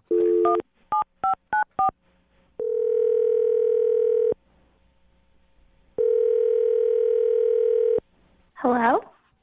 Hi, may I speak to Stephanie, please? This is Stephanie. Hey, Stephanie, how are you? This is Jubal from Brooke and Jubal in the morning. Hello? Hello. Hi, Stephanie. What's up? How are you? What is Brooke and Jubal? It's a radio show. It's called Brooke and Jubal in the morning. Okay. Okay. And I'm calling you today because we have a listener who sent us an email asking if we could get you on the phone. What? Yep. His name is Joseph. And Joseph. No. Yeah. Wait a minute. His name's Joseph, and you guys went on a date a little while ago. Yes. Yeah. So Joseph emailed us because he says that it's obvious after your date that you don't want to see him again. Yeah. It's all true. Oh my God. Did you like Joseph? I mean, made me feel really pretty. Went to a little farmer's market, which was cute. But then, like, pretty much out of nowhere, he was like, I love you. Yeah, he told us that. That sounds like it was a super awkward moment. Yeah, I don't know. It's just the rest of the date was really tense, awkward. Was it because you love him too? No. Oh my God, no. He said he meant it like, I mean, you've been in that moment where you're like laughing. You're like, oh my God, I love you. Like, you're so funny. Like, that's how he meant it. Like, I love you, man. I at the time, I didn't really, he was so upset. Like, he honestly started, like, muttering to himself. And it was so sad. I don't know. Wait, then, like, after he said I love you, he started talking to himself? He was just like, come on, Joseph. I don't know. It was fine. But then the next day, he texted me and he said that the date was really nice, which was great. And then, he told me that he brought up that he was between jobs. Yeah, he said he told you that actually while you guys were out. Yeah, and I didn't really mind because I know this stuff happens, but he told me that things got really tough. And then he texted me asking if he could move in. What? Move in? Whoa, wait a minute. So like to he your told house? us that he said I love you on accident, but he asked you to move in and he was serious about that? 100%. I think he thought we had some sort of special connection. Oh my gosh. I think he was like tired of couch surfing, and this was it. He did not tell us any of this. Yeah. Great. But you can understand why I wouldn't want to go out with him, right? Did you even respond to him after he asked to move in? No. Oh, I wouldn't either. That's crazy. Here we are. So, yeah, I was guessing you said no since we're calling you for a second date update. Yeah, I don't think I'm a bad person. I just don't need, like, another roommate. No. Oh my God. And I don't even believe him when he said that he was joking when I said I love you. Now I think that he was like really serious. I don't know, he like loved my hair, and it was just a little creepy. Now that I think about it, it was just like so into me. Did he give you a reason why he wanted to move in? Well, yeah, he was telling me about how he's like in between jobs and he's having a really hard time finding another one. But it's like if he's already been unemployed for so many months, like how long will he need to live with me? Well, we can find it out right now because he's actually on the other line listening and wants to talk to you. What do you mean? I mean, he's listening to this conversation and wants to talk to you, maybe about moving in again. I don't know. Well, I'm not going to say anything different. Okay. But he is here. I think he's still listening. Joseph, are you there? Yeah, I'm here. Joseph, Joseph. You didn't tell us that you asked her to move in. Yeah, like that's No, it. I did not. Why would you I did do not. that? I texted her like, "How is she doing?" And she was like, "Oh, fine. How are you?" And I said, "Oh, looking. Kind of need a place to stay for a few days." So you asked her Which doesn't to. mean I'm moving in, and she wasn't the only person who got that text. What? I mean, you asked me to move in. It kind of sounds like you want to move in with me. I mean, I guess I see how you could jump to that conclusion, but maybe you should have sought clarification before you did. Dude, our date even wasn't that good. I don't know. It's like you could have, don't ask a girl to move in after one date. Stop saying I asked to move in. I didn't. Wait, You and then sound you just upset, Joseph. Yeah, and you just blamed her. Like, well, you should have asked for clarification. I think you're the one in the wrong here, Joseph. Whatever. Look, the point is I didn't want to move in with her, and I found a place to stay with somebody else that I used to date, and I slept on the couch, and we didn't have sex. And Why are you Thanks for throwing explaining that all out that. there? No need to say that. I mean, you guys went on one bad date. Yeah, why are you talking about other girlfriends right now? I mean, I just don't understand why you're making such a big deal about just putting feelers out to see if maybe I could crash there for a few days. Maybe because you'd gone on one date with her and it didn't even go that well. I don't know. What do you mean it didn't go well? It went great. She said she had a good time. I had a really good time. Everybody had a good time, so I don't understand. Yeah, so why wouldn't you be living in together? Yeah, Joseph, you already told me that you loved me, and then the next day you asked to move in. It's just too weird for me. I'm sorry. But it's just 2 times when I meant one thing and you took it as meaning something else. What did you mean if you didn't mean I love you? I meant like, oh, I love you. Like, I love the way you just told that joke that was funny and matched my sense of humor. And then you were quiet for like half an hour after that. I got nervous. I knew I had said something wrong. I knew that I had confused, and then I was okay, I don't know. Wait, Joseph, are you even going out with people to, like, date them, or are you just looking for random places to stay? This was not that. I didn't date her just because I wanted someplace to stay. And yes, like, I've been in this situation before, so I have places that I can stay. Like, it's not a big deal. I'm just waiting for the right job so that it has the flexibility so I can do my music and whatever. So you can do your music. I don't know. Just the more I think about it, like, you put so much effort into that date, and then you said, I love you, and then you asked me to move in. It just doesn't seem like you care about me so much as you care about my couch and having a free place to crash. All right. So I understand how you could, from all that, make that conclusion. And I just think that if you still want to consider that we could go out again, and it might not be a bad thing for you if I stayed with you. I cook, I clean, I'm a good person to have around, and I'm not dead weight. Wait, you just told me you're staying with an ex-girlfriend. Are you seriously asking me to move in again? First, she's not my ex-girlfriend. We just dated once, and then that's it. Oh my God, you called her your girlfriend. And I'm not asking to move in with you. I'm saying that it might be beneficial to you if I did for a little while. Beneficial to you, Stephanie. Oh my God. What do you think, Stephanie? Would you like to go on a second date with Joseph? We will pay for it. New roommate, he does the dishes. Do you do laundry, Joseph? Yeah, and I know how to separate everything. I will say a good Wow. roommate is hard to come by, one that pulls their own weight. What do you think, Stephanie? Will you go on a second date with Joseph? We'll pay for it. No, I've got roommates. No, thank you. Yeah, that is not shocking. Don't go anymore, huh? Oh. Do your roommates want to go on a date? I hope you're joking right now. I don't think he is. Yeah, I don't feel so. Forget about it. It wasn't going to work anyway. Yeah. It's all right. The spark wasn't there. You got a couch to sleep on anyway. I'm sorry, Joseph. No second date for you. man. No place to crash.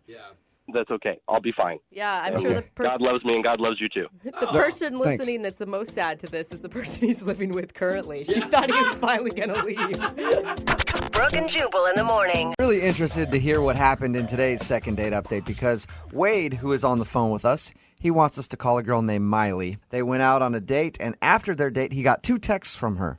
One text said, "You're awesome. I totally want to see you again." And then a few days later, he got a text, and I'm paraphrasing, but he got a text that said, "You're disgusting, and I never want to see you again in my life."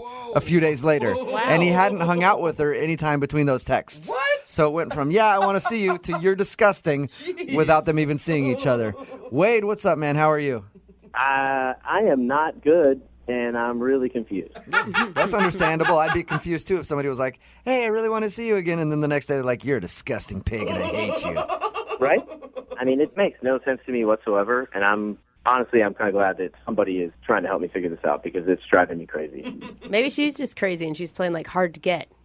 That is messed up way to play hard to get. So how do you go from a girl wanting to go out with you to a girl calling you disgusting in the matter of just a couple days without you doing anything? I have no idea. She must have Googled me or something. Mm-hmm. You know, maybe she looked at my Facebook, but I don't really do Facebook very much.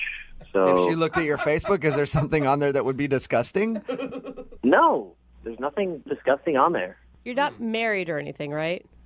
Absolutely not. I am a single guy, single, ready to mingle. All right, well, maybe it's something that you did on the date. How did the date go? Was everything cool? Yeah, everything seemed to be going fine. She seemed really into me. The meal was fun. I mean, to be honest with you, we did have a little bit to drink. So, you know. Okay, but the date obviously went well if after your date she was texting you saying she wanted to see you again. Yeah, I mean, she did leave really late at night. But She left late at night? Yeah, she left at 3 o'clock in the morning. I just Like from the restaurant? You guys... No. You know, we're definitely feeling each other. And so I was like, hey, why don't we go back to my place and hang out, watch a movie, have some cocoa. I don't remember what excuse I made. Have some cocoa? Does that usually kill it with the ladies for you? Sometimes. I don't know. So we grabbed an Uber and went back to my place. And we just kind of made out. And she left around, I don't know, sometime between 2 or 3. I wasn't awake. Okay. But wait a minute. Had you guys known each other at all before this date? No. We met through a dating app. And we talked for a while online through the app. But all right, so you have no clue why she's calling you disgusting all of a sudden and says she wants nothing to do with you. I have no idea. I mean, maybe she knows one of my ex-girlfriends who hates me, you know, and they've talked about me. Or she saw a weird post, and maybe she messaged somebody randomly online to ask about me. I have no idea. Do you have that much? I mean, how many crazy ex-girlfriends are out there? Because you sound like it's a very high possibility. I mean, I'm not young, you know, so everybody has at least 1 or 2 crazy exes. That's why you broke up with me, right? Okay, I will so give you that. You think in your mind there's a possibility she ran into one of your crazy exes and they talked a bunch of trash about you and now she thinks you're disgusting. That's the only thing I can think of. I don't know what else it could be. And you're not leaving anything out like, oh, I sent her a junk pic, by the way. I mean, I don't think I did that. I should check the phone. You should know if you're sending those things out. Hold on. Let me check real quick. I don't think I did. Okay. That's good. Well, we'll play a song, come back, call her, and get your second date update, all right? Okay. And find out why she hates you. Hang on. Thanks, guys. Moving 92.5. Brooke and Jubal in the mornings. Second date update. All right, we're in the middle of a second date update, and if you missed the first part, Wade is on the phone with us, and Wade is a bold-faced liar. Ooh. Whoa. Ouch. Wade. What? What are you talking about? Oh, you don't know what I'm talking about? I don't No. think anyone So, does. Wade, when we talked to you a little while ago, you told us that the girl you went on a date with texted you after the date saying that you were disgusting and she never wanted to see you again, and you said, I have no idea why. That's right. Well, I Googled your name. I got your last name from our producer, and I Googled Wade, and guess what I found? There's a Wade in Ohio who has 3 kids and a wife, and you said you weren't hiding anything. What's up with that, Wade? That is obviously not me. You're from Ohio? You're from Ohio, you got kids and a wife, and you're going out on dates here? Oh. Hang up on him, Jubal. Yeah. There's a lot of Wade. That's obviously Nope. not me. I looked it up. Only one Wade in the entire world. Wow, Jubal, you should And be it's a that PI. guy. So disrespectful to come on this show and just lie to us like that, Wade. You guys are ridiculous. All right. Well, we're about to call Miley and see why, in fact, she isn't calling you back, because I guess there may be another Wade Miller out there. Are you ready to give her a call? Yeah, I'm ready. Let's do this. All right, here we go.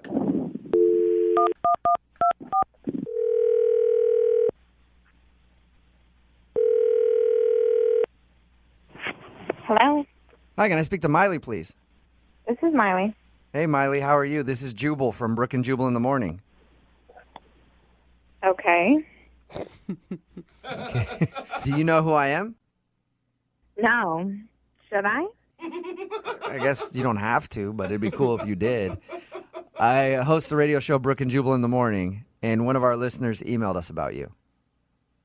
It wasn't my mother, was it? No, it was not your mom. Maybe that's another segment we have to do on the show for a different time. I don't know, but we do a segment on our show called the Second Date Update. It's where if you go out on a date and then blow somebody off, they email us to see if we can get you on the phone and ask why. Okay. Any curious at all who emailed us about you? I don't really need to hear anymore. I'm pretty sure who emailed you, and he was disgusting. I had to go to the doctor because of him. What? You had to go to the doctor because I'm calling about a guy named Wade. I'm hoping we have the right person because I don't want to get somebody else's stuff out there. What? Yeah, you have the right person. Okay. And why'd you have to go to the doctor after going out on a date with Wade? He gave me head lice. Shut up. He gave you lice? Is that what you just said? Yeah. He gave you. Are you sure that he gave you lice?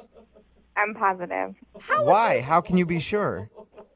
Well, he's the only person that I was, close with in a really long time, and after that, I had to go to the doctor to get the head lice removed from my head. You haven't been around like any kids, or there is no other way you could have possibly gotten head lice? Absolutely not. So Wade's the only person that you've been around in weeks. Well, the only person I was close enough to have those disgusting bugs jump onto my hair from, yes. Did it seem like he was itching his head and stuff while he was out with you? Well, yeah, he was scratching his head, and yeah, he's disgusting. Okay, so that's the reason you don't want to go out with Wade, because you're positive that he gave you head lice. Well, would you want to go out with somebody who gave you something after a date? For me, it's my thing. Like, I like going out with people that give me things. In all different shapes and sizes. But he's weird. But I'm into different stuff than most people, so I guess I can see where you're coming from. Well, thanks for being honest with us, Miley. I appreciate it. I hope the lice is gone now. Oh, yes, it's definitely gone. Oh, it's making me itchy just even talking about it. Seriously. Yeah. Miley, I should also let you know that Wade is actually on the other line listening, too. Are you serious? Mm-hmm. Wade, are you there? Hi, Miley. I don't think I have head lice. I don't think. Well, maybe you should go to the doctor and get it checked out and then go through everything I had to go through to get them removed from your hair. Come on. I mean, this is ridiculous. I don't have head lice. Are you calling me a liar? No. I mean, I'm sure you had head lice. That came out wrong. I mean, I believe you, but I don't think maybe you didn't get it from me. All right, smartass. Then where did I get them from? I had to go put on a special shampoo to have these disgusting bugs killed, then have a tiny little comb through all of my hair to get their carcasses removed from my hair. God. So where do you think that I got these bugs from if it wasn't from you? I don't know where you got them. Have you stayed at a hotel? No. I don't think you can get it that way. I'm just saying you can get lice from places, not just people. Like these things, I'm sure they jump around and stuff, So you don't have lice at all, Wade? I don't think so. I don't think so. I think you would know if you had lice, yeah. Yeah, that's what I'm saying. I don't have a clinical practitioner in front of me to confirm it, but... You do have lice, Wade. I saw you scratching your head the entire time we were together, and I didn't... That's ridiculous. Just because I scratched my head? That's a symptom of head lice. When you were telling this whole story, I was afraid you were going to say I had given you, gonorrhea or something. This is ridiculous. So you have gonorrhea. That's a possibility, but head lice isn't a possibility, Wade? I don't think you're doing yourself any we didn't sleep together, so that'd be pretty impossible, but, I actually got scared when she brought it up. You got... lice, and she's trying to say I have lice. Wait. So you have other things that you could have passed along to her. No, I don't. I'm a clean person. I don't have these things. And not even to say that lice is for dirty people. Kids at preschool get lice. Yeah, but it doesn't... What is lice? It doesn't sound that way because you're like, I was so nervous. Thank God it was just lice. No, I don't have gonorrhea or any other STD, okay? I just came out wrong.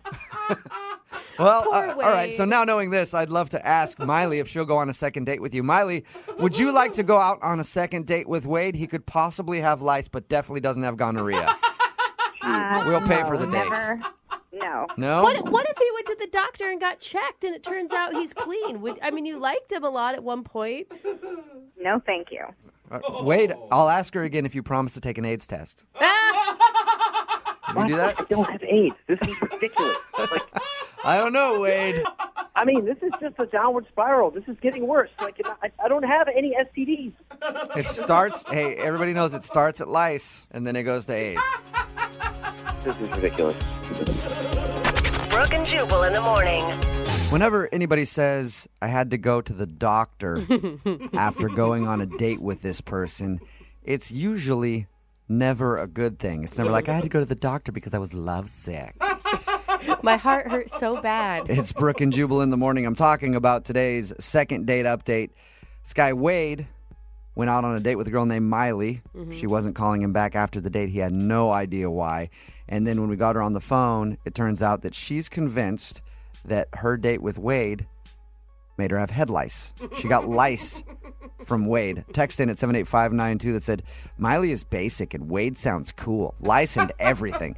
It just shows that anybody will date anybody in the second date updates. Every time we do one of these, no matter how bad it is, people always text in like, I'll go on a date with them. Yeah, So you date a lice-riddled man like Wade. You don't. The thing is, she accused him of having lice. He said that he didn't have it. I just read an article where people were having lice because of taking selfies because they put their heads together. And it's like having a whole influx of lice infestation. Yeah. So who knows? She could have got it from anywhere. I'd go out with him too. She's like, you were scratching your head the whole time. I feel like he just scratched his head once, and she's like, oh my God, that was it. She got It's lice totally him. somewhere. Maybe not from him, yeah. And she's looking back on the date like, oh my God, that guy was scratching his head the whole time, even if he wasn't. Somebody else texted in at 78592. Could be worse. Could have been crabs. I will say, Very true. it was a little suspect when Wade was like, well, I thought she was going to say gonorrhea. Yeah, that was but the weird she thing. didn't. That was the weird thing. If you missed the second date update, we got the two of them on the phone, and she was saying, you gave me lice. He was like, no, I didn't give you lice. I don't have lice. I promise. But instead of just saying that, he goes, whoa, whew, man, when you said you had to go to the doctor, I thought it was going to be gonorrhea. And so specific, not just like an STD. Yeah, exactly. And he just kept digging himself deeper and deeper. You're like, no, that's not what I meant. What I meant was there are other things you could get. And it sounded like he just had every STD on the planet. Even though and as soon as she was like, I had to go to the doctor, he's like listing off all the things that he could possibly have given her other than lice. He's like, dude, I have gonorrhea, not lice. Okay? Seriously. I'm got so much chlamydia. I'm all clammed up. I got clammed everywhere. But head lice? Absolutely not. I'm not disgusting. Another text in at 78592 says, that girl is an idiot. You can get lice from just about anywhere, which is true. She could have been in a cab maybe and put her head on the back, the headrest. She shared a girlfriend's coat who had lice, or maybe a coworker who has kids that had lice, sat in her chair, who knows? I might have given him a chance and just been like, all right, well, go to the doctor and prove to me that you don't have lice, and maybe we'll go out again, because she said she liked him until that point. That's always a romantic first date story. Yeah, it is. We met, he gave me lice, I made him prove that he didn't have it, and we fell in love. And that's what I knew. Yeah. I did get gonorrhea from him, however, but at least it wasn't the lice. Remember, if you want a second date update, all you have to do is email the show, Brooke and Jubal at moving925.com. We will call the person who didn't call you back. Johnny Knoxville here. Brooke and Jubal in the mornings. Moving 92.5. Brooke and Jubal in the mornings. Second date update. I've been on a lot of first dates where during the entire date I have to remind myself what her name is. Oh my God, you're such a bad person. But the guy on the phone bad. for today's second date update went above and beyond what he needed to do to make sure that he knew his date, maybe even a little too well. Uh-oh. We'll find out why in just a second, but first let's talk to him. His name is Ian. Ian, how are you? I'm doing quite well, thank you. How are you? I'm not too bad. Thank you for doing the second date update today. So I read your email, and the amount of effort that you put in to this first date is very impressive to me. Oh, thank you. All right, before we get to what happened, let's talk about your date first. What's her name? Her name is Allie. Allie. And where did you meet Allie? We met at a local bar, just at a local bar. Okay, how? How'd you meet her at a local bar? Oh, yeah. Sorry, I probably should have said that as well. Yeah. I was putting songs into the jukebox at the bar, and I had a few credits left over, but there were no more songs that I wanted to hear. So I asked the nearby pretty girl if she had any song requests that I could play for her, and then we just kind of struck up a conversation from there. You actually played her song? Pretty cute. Oh, of course, yes. Oh, I would have rather you been like, that's a terrible suggestion. Whatever. But hey, what's your name? I love that that's your first initial thought, and mine is, oh, if they get married, that will be their first dance song. Oh, that is cute. Well, no, probably not. She had me play Pour Some Sugar on Me. Oh. That would be an amazing first dance song. It'd be memorable. So we exchanged names, obviously, as well.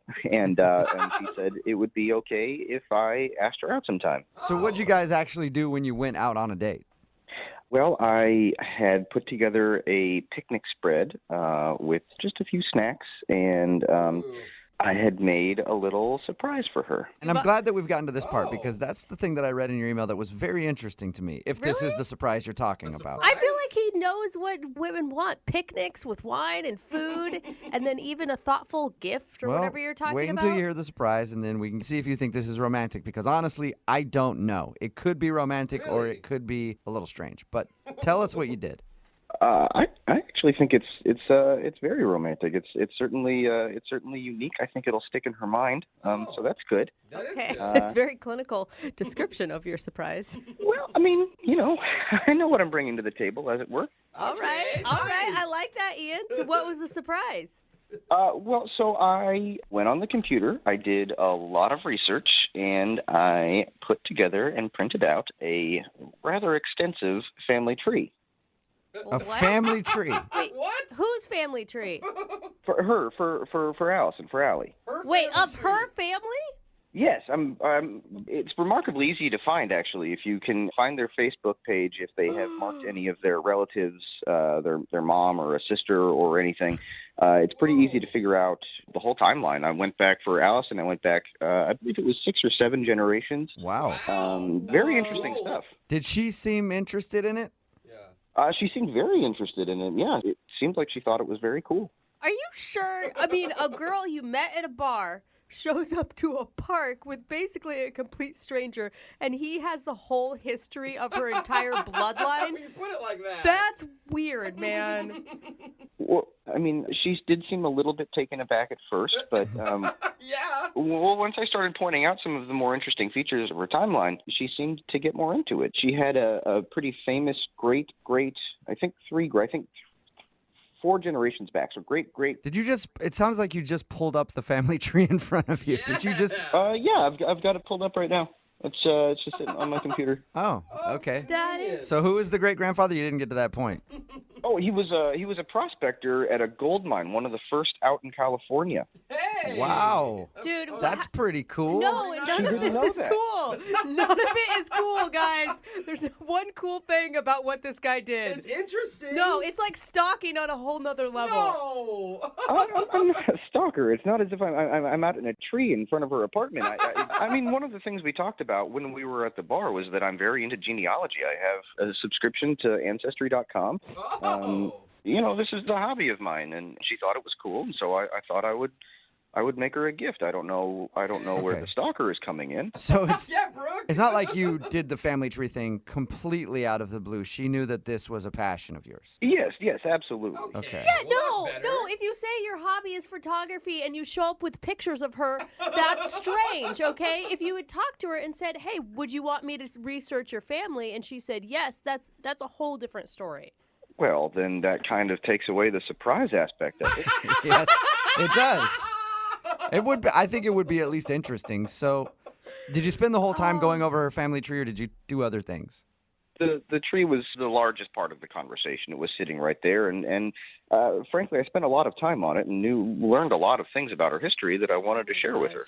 Dude, you took so many chances on that. Like, she could have a family that she hates or an uncle that's in prison, for all you know. I'm actually 99.9% certain she does not have an uncle in prison. I would know. I went through her history. That's true. You did the research, and you know all about her. How did the date end? What was the last thing you guys said to each other? So I drove her home, and as we pulled up to her place, she said that was the most unique first date she'd ever been on. Thank you. I said I would call her, and she said she was looking forward to it. And then she said she was going to put the family tree up on her wall, maybe in a nice frame. Wow. Oh, all right. So Maybe. it sounds like she did like it then if she wants to put it on her wall. Well, I don't know why she would say she did like it so many times if she didn't. That's true. Okay. Maybe I'm just totally different than she is. Well, we'll play a song, come back, call her, and get your second date update, okay? Okay. All right, hold on. Don't go anywhere. Moving 92.5. Brooke and Jubal in the mornings. Second date update. Welcome back That's to the awesome. second date update. If you're wondering why I'm starting it with Sister Sledge, We Are Family, that's because of what Ian did for his first date with a girl named Allie. It's probably one of the most creative things I've ever heard anybody do for a first date. Definitely the most work I've heard a lot of people put into a first date. He actually made her a family tree. He got her name from Facebook, found some of her family members, went online. I guess he's a big enthusiast of this kind of thing. He does it for all his friends and family and stuff like that for Christmas and gifts. And he decided he was going to make her a gift, a family tree for their first date. He thinks that she was impressed by it and really liked it. But now she's not calling him back. So we're going to see if we can get her on the phone and find out why. Ian? Yes. Is that one of your favorite songs, by the way? Yeah, it's fine. Yeah.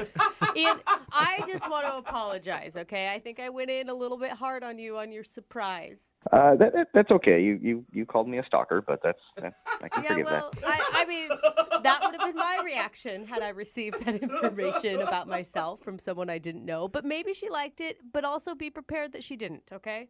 Well, I mean, again, I am hoping she did like it, but she is not calling me back, so you might be onto something there. Well, we'll figure out why right now, okay? I'm going to dial her phone number. Thank you. You're welcome. Here we go.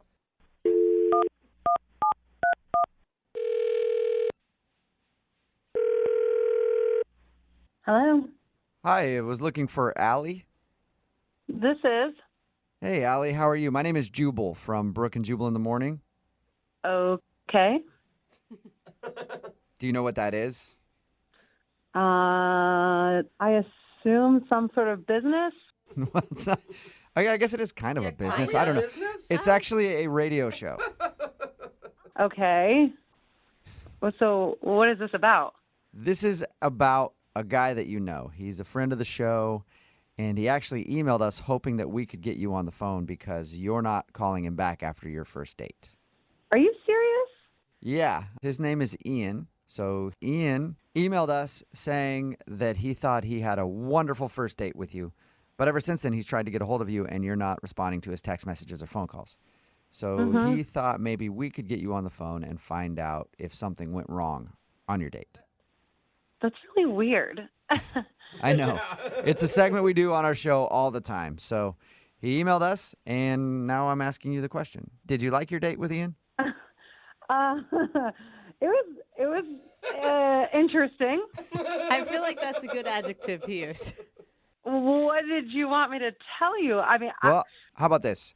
I'll tell you what he told us. Okay. Okay. He said that he met you at a bar and then went out for a picnic. And at your picnic, he presented you with a huge family history thing that he had made from some website or something.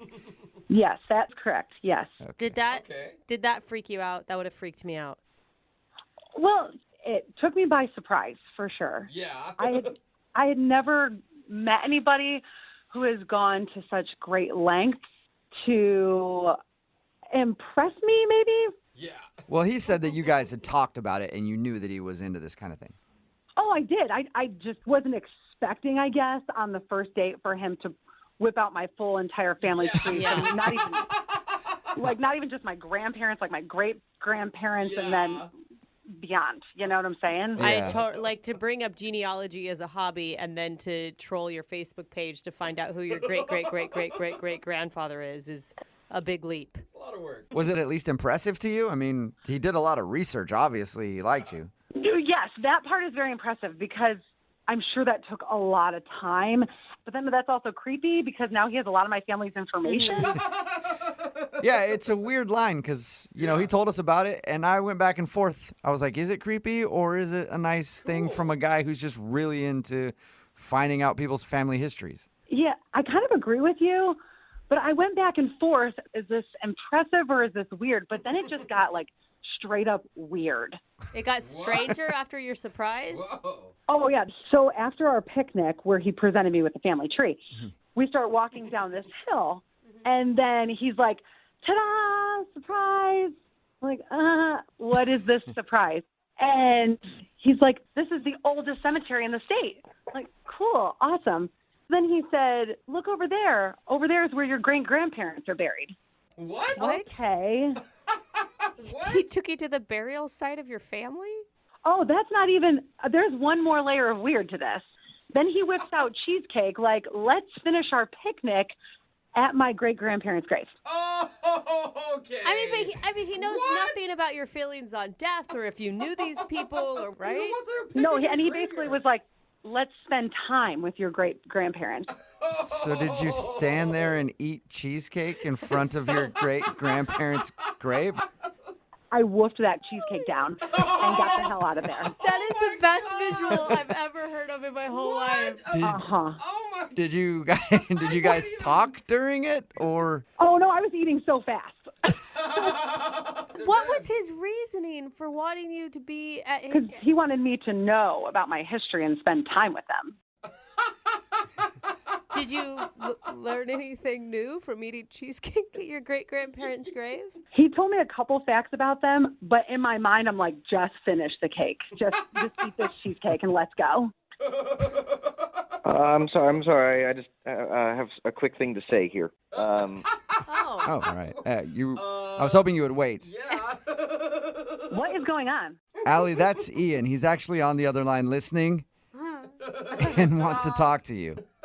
What are you talking about? I mean that he was on the phone the whole time listening, and he wanted to talk to you. He was supposed to wait until I brought him into the conversation, but he just couldn't help himself, I guess. I'm sorry that I jumped in. I couldn't help myself. I feel like Allie's missing something that's kind of just inherently cool about the fact that she has distant relatives, not even distant relatives, direct line relatives that live right in town. I myself, I had to go to Scotland to have this same experience of being able to see the gravestones of my great-great-grandparents. That's history. Ian, That's your own personal history. Ian, Yes? Ian, Yes? Ian, can I just cut you off for a second? I do think that's really cool. I mean, that is awesome, and that would be a really sweet romantic thing, but you just met me. Can't we talk about that and get to that point? Like, I don't know, 3 years from now? Yeah.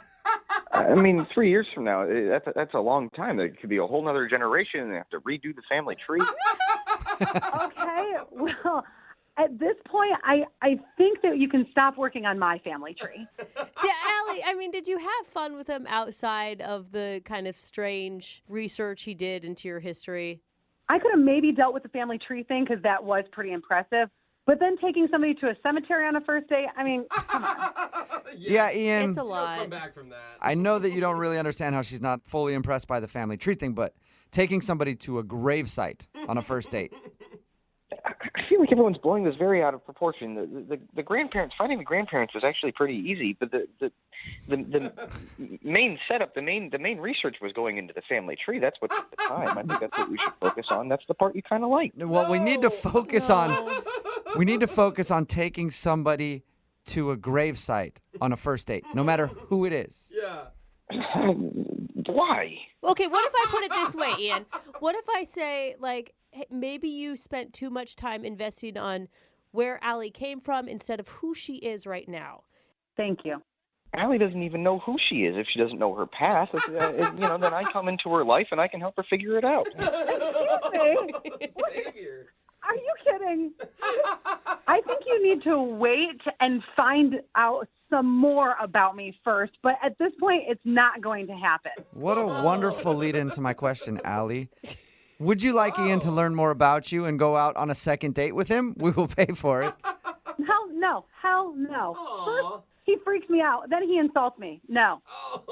Sorry, I didn't mean to insult you. That was certainly not my intention. I feel like if we could go out again and just start from fresh, that would be good. And I will tell you there is an extra incentive if you have another date with me. I found out some pretty interesting things about a great aunt of yours. I don't care. At this point, I don't care, and I don't want to go to her grave either. Okay, I can just email you the information and the Great, links. She has a Wikipedia page. She was Wow. Oh, that's pretty famous. Well, Allie, thank you for talking to us about your Oh, date. thank you. Yeah. Ian, I'm sorry you didn't get a second date, but maybe this is a lesson learned. Yeah, I guess so. Yeah. And what's that lesson? Don't ask people out on a first date. They're going to be ungrateful about research you do. Oh my God. Brooke and Jubal in the morning. Brooke and Jubal in the mornings. Second date update. Today, a dude named Jack is on the phone for a second date update, and in his email, he said he's a real-life Ghostbuster. What? But now he's not going to call back, so does that mean he got ghosted? So the Ghostbuster becomes the Ghostbustee? I don't know how it works. Jack, what's up? How are you? Guys, how's it going? Good. So you're actually a Ghostbuster? What does that mean, really? Yeah, basically, I'm a paranormal investigator. Oh, for real? Yeah. I really did think it was like a play on dating terms. No, it's real. It's real. Okay. I go to houses. I investigate, I guess what you guys would call haunted houses, when they're actually houses that are preoccupied by spirits, and I make sure that they are expelled. Okay. Right.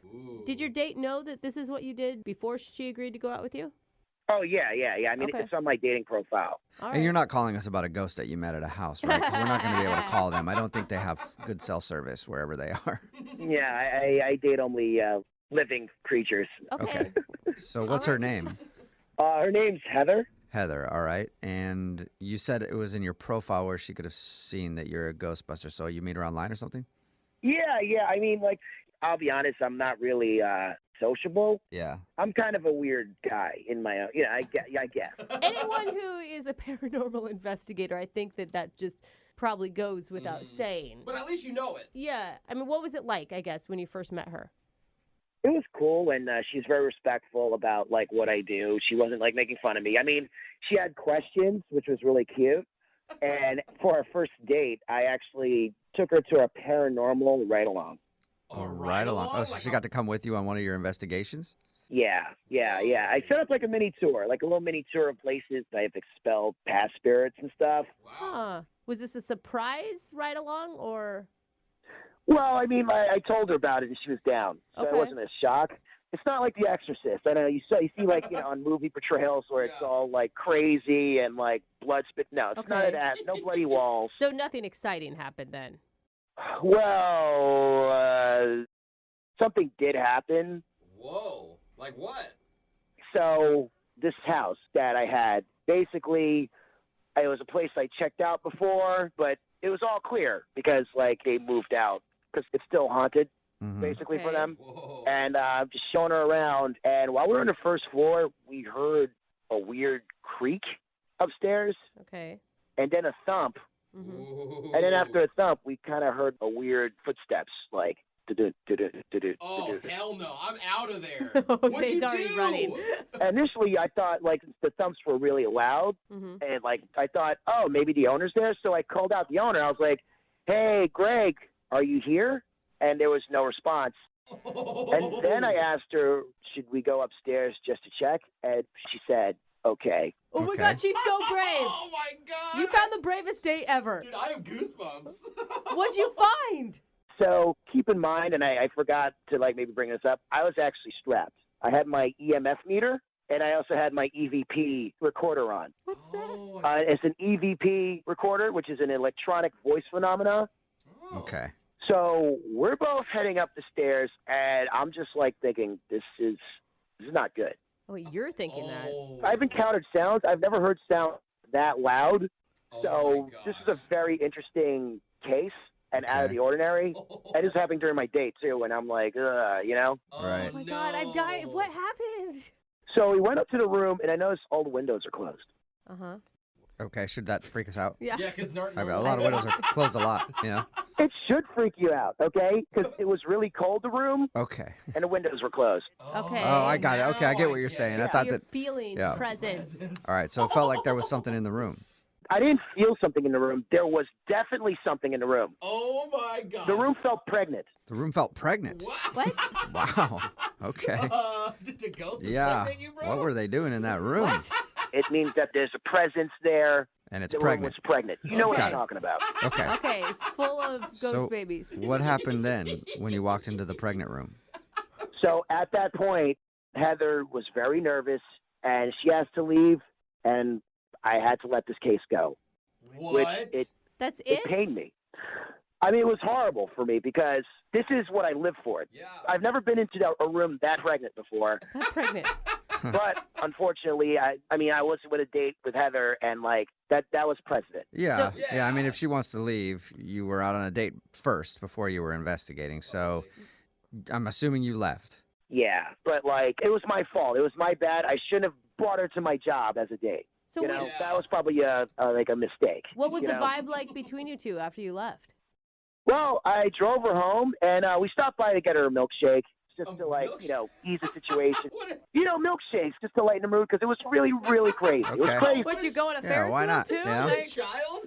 Was there conversation? Did she seem like she was still happy on a date with you, or was she just creeped out still? I mean, she was very cordial, but you could tell she was just like, she kind of gulped the milkshake really fast. Okay. So hopefully you guys can help me out. Maybe we could like reconnect, and I could bring her to an actual regular date. Okay. And show her that I'm not just this guy that goes and takes down like the other astral realm. You know what I'm saying? I don't know what you're saying. I have no Kind of. clue what you're saying, but Yeah. I understand that you want to take her out on a regular date. I think that's where you're going. Exactly, right. Okay. Yeah. All right. Well, we'll play a song and then come back and call her and get your second date update, all right? Thank you. All right, hang on. Moving 92.5. Brooke and Jubal in the mornings. Second date update. Hey, Jack. Yeah. I bet you never heard this before. The song from Ghostbusters. Yeah. That's got to be a new joke for you. Yeah, I've heard it plenty of times, but yeah, that's one of my favorite movies anyway. Yeah, so. Okay. bet. So you If you're just embrace tuning it. in to today's second date update, Jack is on the phone. And why am I playing the Ghostbusters song? Because Jack is a Ghostbuster. He's a paranormal investigator, and that's actually where he took his date. Her name is Heather. He took her on a ride-along. He took her to some of the places that he's investigated, and they ended up going into one house that is still, I guess, currently under investigation, and there was a creepy moment in a room there. She got scared and wanted to leave. After that, they had a milkshake. She sucked that thing down real quick and then wanted to go home, and he hasn't heard from her since. All right, Jack, you can't think of anything other than maybe being scared by going with you to your job that would have turned her off from you. I don't know. I mean, I'll be honest. I'm a weird guy, so I don't know if something came off different than what other people do. I feel like, I mean, you talked all about you and what you do. Did you ever take the time to ask her questions about her life? Because the whole date seemed to be centered around you. I don't know. Would it be like weird and awkward just to, we're creeping around in a haunted house, and I'd be like, "Hey, what are your hobbies?" Yeah, might be a weird place to have that conversation. So we'll see if we can get her on the phone and get you a second date where you can go somewhere and then sit down and have dinner and ask her those questions, all right? Okay. All right, I'm going to dial her phone number right now. Here we go.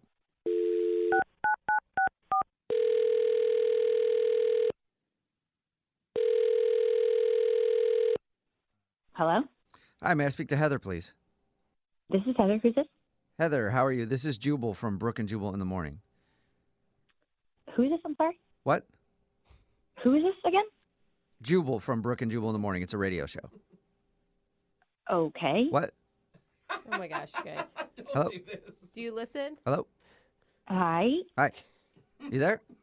Hi. Is this like telemarketing or something? No, it's a radio show. It's called Brooke and Jubal in the morning. And I'm calling you today because we got an email about you from one of our listeners. An email about me? Yes, we do a segment on our show. It's called the Second Date Update. It's where if you go out on a date with somebody and then end up not calling them back, they can email us to get you on the phone and find out what happened. So we got an email from Jack. Oh, jeez. Yeah. Oh, jeez. Jack, the paranormal investigator that you went out with. Oh, I know who Jack is. Okay. Yeah. Well, Jack is confused because he thought you guys had a very interesting and fun first date. I bet he did. Okay. Yeah, so he doesn't know why you're not calling him back. He can't figure it out. That's why he asked us to call you. To be honest, he just came off to me like kind of a perv. A perv?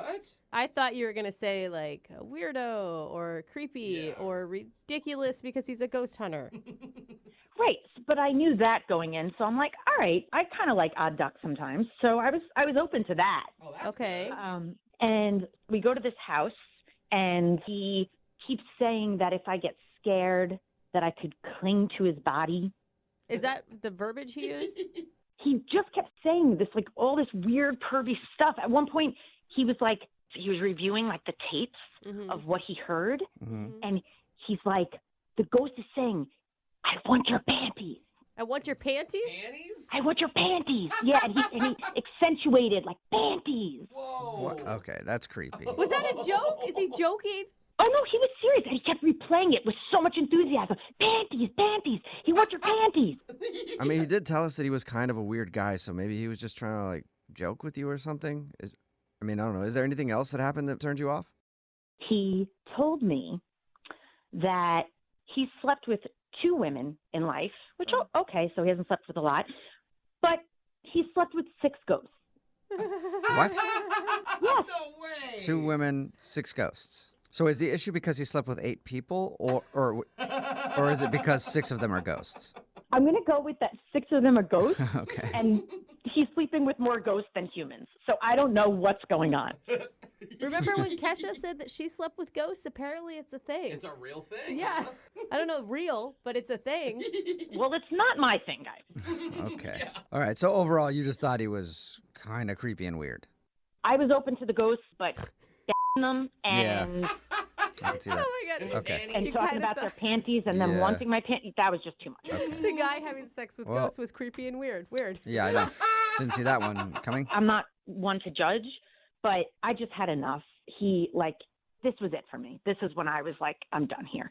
All right. Well, See it coming. Yeah. Heather, thank you for telling us about your date with Jack. I appreciate that. I also need to let you know that Jack is on the phone with us and wants to talk to you. He's on the phone? Yes. Yeah, well, hello guys. Hey, Jack. Yeah, Wow. I just want to defend myself because there's a lot of misinformation and slander. Slander. By the way, you can do stuff with ghosts. Okay. Oh, okay. Sexuality transcends planes.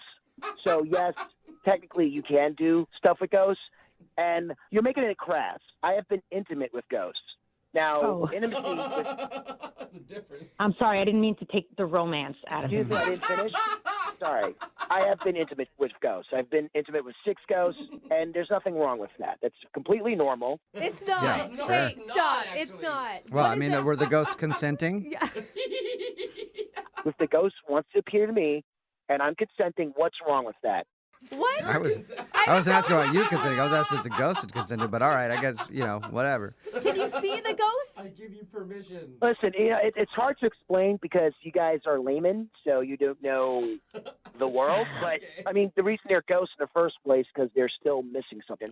Then what they need is a part of you. I feel like you're trying really hard to defend yourself right now because this all came out on the radio, and I'm not it's defending probably myself. embarrassing. All I'm saying is I'm ready for a real life experience and a real life connection. And that's why I reached out to you. Look, I'm not going to say anything about whether or not you hook up with ghosts. That's your own business. But in my presence, everything you kept saying was just so pervy. Heather, I honestly heard the ghost say that. It wasn't me, and I was just repeating what the ghost was saying. Okay, so then even if your ghost said that, did you have to keep saying it to me over and over again? It was a bit much. That was a lot. Again, the room was pregnant, okay? The room was pregnant. Pregnant. Here we go with the pregnant. Okay, that word is creepy. Here's the thing. Like, you made the date all about what you do. You, made her uncomfortable. You talked about your exes, whether they're living or dead. I don't know. It's just something you're not supposed to do on a first date. You did a lot of things wrong. All I know is, Heather, maybe, you know what, it was probably a mistake to bring you into my world too fast, but this is who I am, and I would like to take you on a regular date to be part of your world. Okay. Part of your Well, Heather, what do you think? Would you let Jack be part of your world? Would you go on a second date with Jack? We'll pay for it. I don't think so. I think if we were connected, he would have been able to tell that I was uncomfortable. And so I think there's definitely a miss there. Mm-hmm. You know, it's a lonely life. Well, I mean, not really. You're getting all that ghost booty. You're fine. You know? Get back out there on the market. I guess it's hard to explain like connections between the other world and this world, and how like I guess you're thinking in crass terms of like hooking up. You don't hook up with a ghost, okay? You make love to a ghost. You bond with the ghost. Gotcha. Okay. All right. Well, Clear. it looks like until you can find another clear. date, you're going to be bonding with some more ghosts because I don't think Heather is. Heather, are you still on the line? Yeah. Yeah. Okay. I think Heather is a definite no. Hey guys, I know you're laughing and joking about this, but maybe one day, a ghost is going to appear to you, and you'll be singing a different tune. I'll be moaning a different tune. It sounds like I'm excited. Brooke and Jubal in the morning. The text in at 78592 says, well, at least he'll get to date ghosts for the rest of his life. Talking about today's second date update. If you missed it, this dude Jack is a real-life ghost hunter, and he took his date Heather on a ride-along to a home that normally has some paranormal activity. Yeah. And when we got her on the phone, we found out the reason she wasn't calling him back was because he was beyond creepy on their date. We didn't expect that from a ghost hunter. Yeah. Anyway, at one point he told her that there was a ghost there saying, I want your panties over and over again. God, even when you say it, it creeps me Yeah. out. Like, it just sits wrong, man. The word panties in general. Don't say panties. But what really crossed the line for Heather was when Jack told her that in his life he has slept with 2 women, but 6 ghosts. Dang, bro. He says that being intimate with ghosts is completely normal, but he's ready for a real-life experience with Heather. And Heather is not ready for a real-life experience with him. In the end, no second date. Yeah, She could have had a threesome with the ghost. Yeah, Like, that would've been I know. awesome. That's a story to tell. So no second date, but he's got some ghost booty lined up, so everything should be fine. Remember, if you want to do a second date update, all you have to do is email the show, and we will call the person who didn't call you back. A lot of bad things can happen in the park. Trust me, I'm there all the time. Pants And on? there's a lot or- of bad stuff going on every time that I'm there. And that's why I think Jim messed up his first date with a girl named Rebecca that he wants to call today for a second date update because he took her on a date to a park and then things got out of control. How you doing, Jim?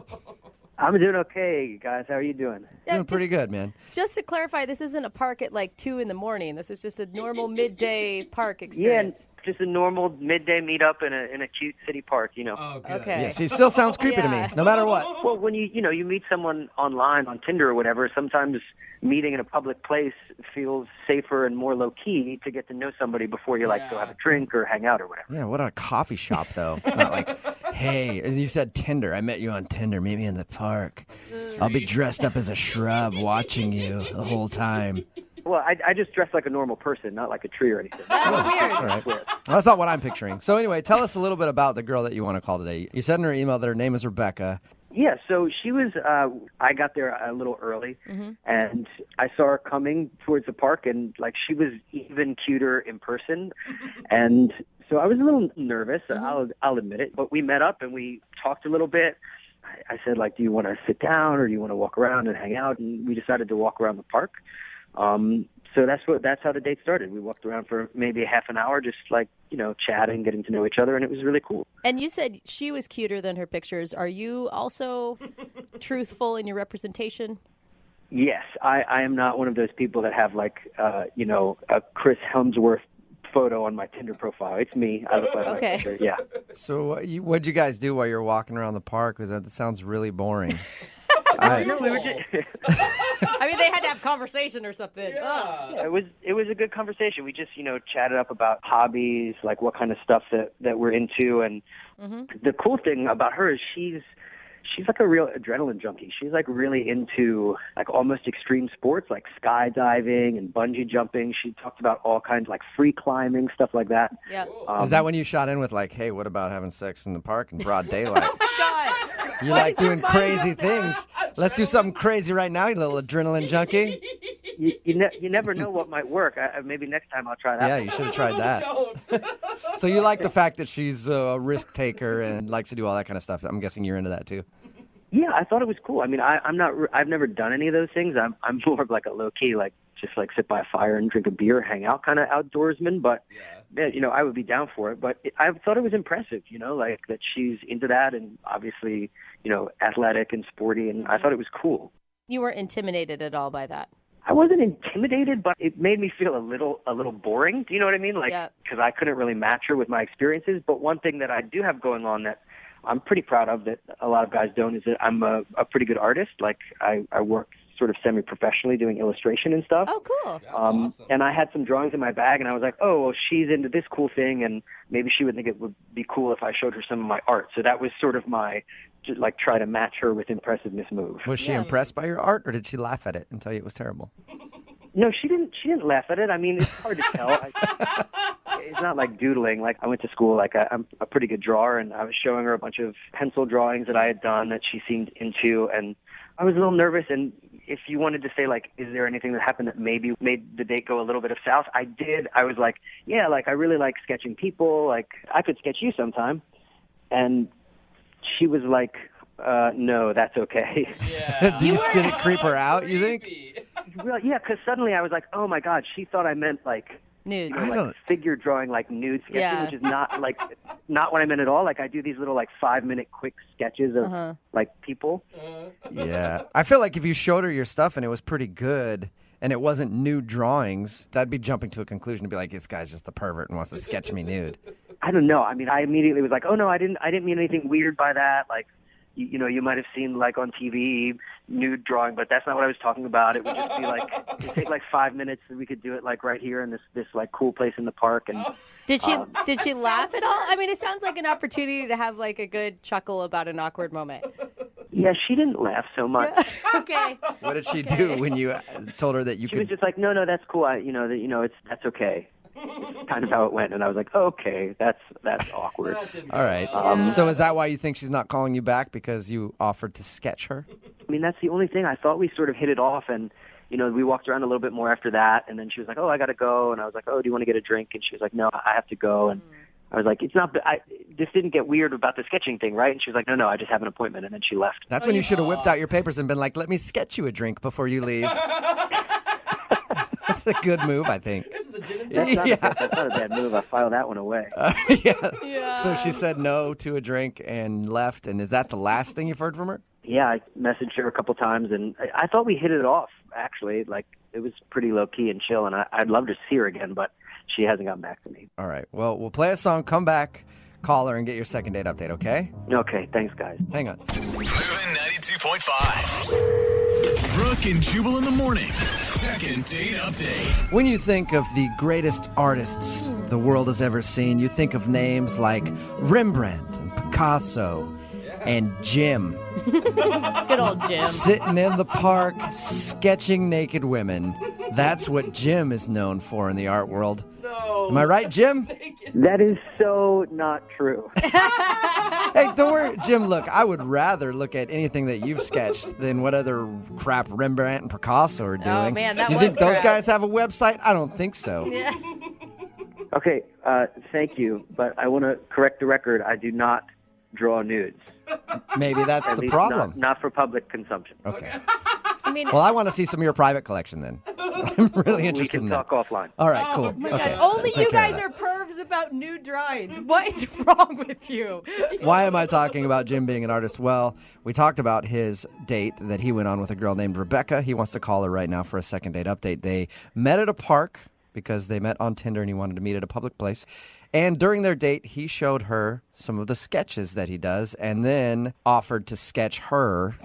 And that's when she seemed to get kind of weirded out and asked to leave. And she hasn't talked to him since. And that's the only thing you can think of that went wrong. Yeah, that's the only thing that comes to mind. I thought it went really well, actually. And you said that she was like an adrenaline junkie. I mean, maybe she was looking for somebody who can do those type of activities with her. Yeah, I mean, maybe, but it's not like I said that I wasn't willing to do that stuff. I mean, I Okay. would go bungee jumping or whatever. I would be into that. Okay. All right. Well, I'm going to dial the phone number right now, get her on the phone, and see what went wrong, okay? Okay, great. All right. And, hey, if, this doesn't go right for you and she doesn't want to go on a second date, don't worry. I will be your muse. If you need to sketch anybody, Jim, you can sketch me. No, dude. I will be your Mona Lisa. Okay? Okay. All right, here we go. I'm going to dial her phone number right now. Here we go.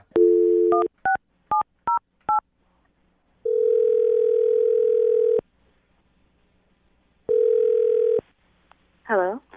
Hi, can I speak to Rebecca, please? This is she. Hey, Rebecca, how are you? This is Jubal from Brooke and Jubal in the Morning. I'm sorry, who is this? Jubal from Brooke and Jubal in the Morning. It's a morning radio program. Okay. Okay. We play a lot of, like, crappy music and then sometimes talk in between that music.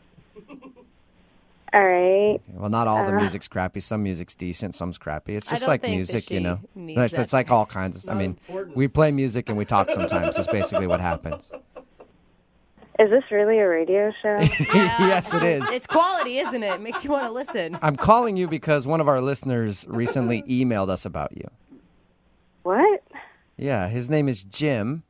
He emailed us and wanted us to get a hold of you because you guys went out on a date and now you're not calling him back. And Jim is very curious if he did something wrong. He really contacted you about our date? Yeah, he said he liked you a lot and was hoping to go out with you again. We talked to him about your date. And he said that you guys met on Tinder and then went to the park and hung out for a little while. And then at a certain point, you were just like, well, he told us that he offered to sketch you. And he thinks that might have creeped you out, but he meant it in the most innocent way possible. Yeah, well, that's the thing. He already did sketch me. What? What? What do you What mean? do you mean? I mean, he had several pictures, and they were all in, like, different scenarios, but it was me. Like, the girl was me. Are you Whoa. sure it was you, or are you just, like, reading into it? Oh my gosh. No, seriously. I mean, he had a headshot of just a girl, definitely me.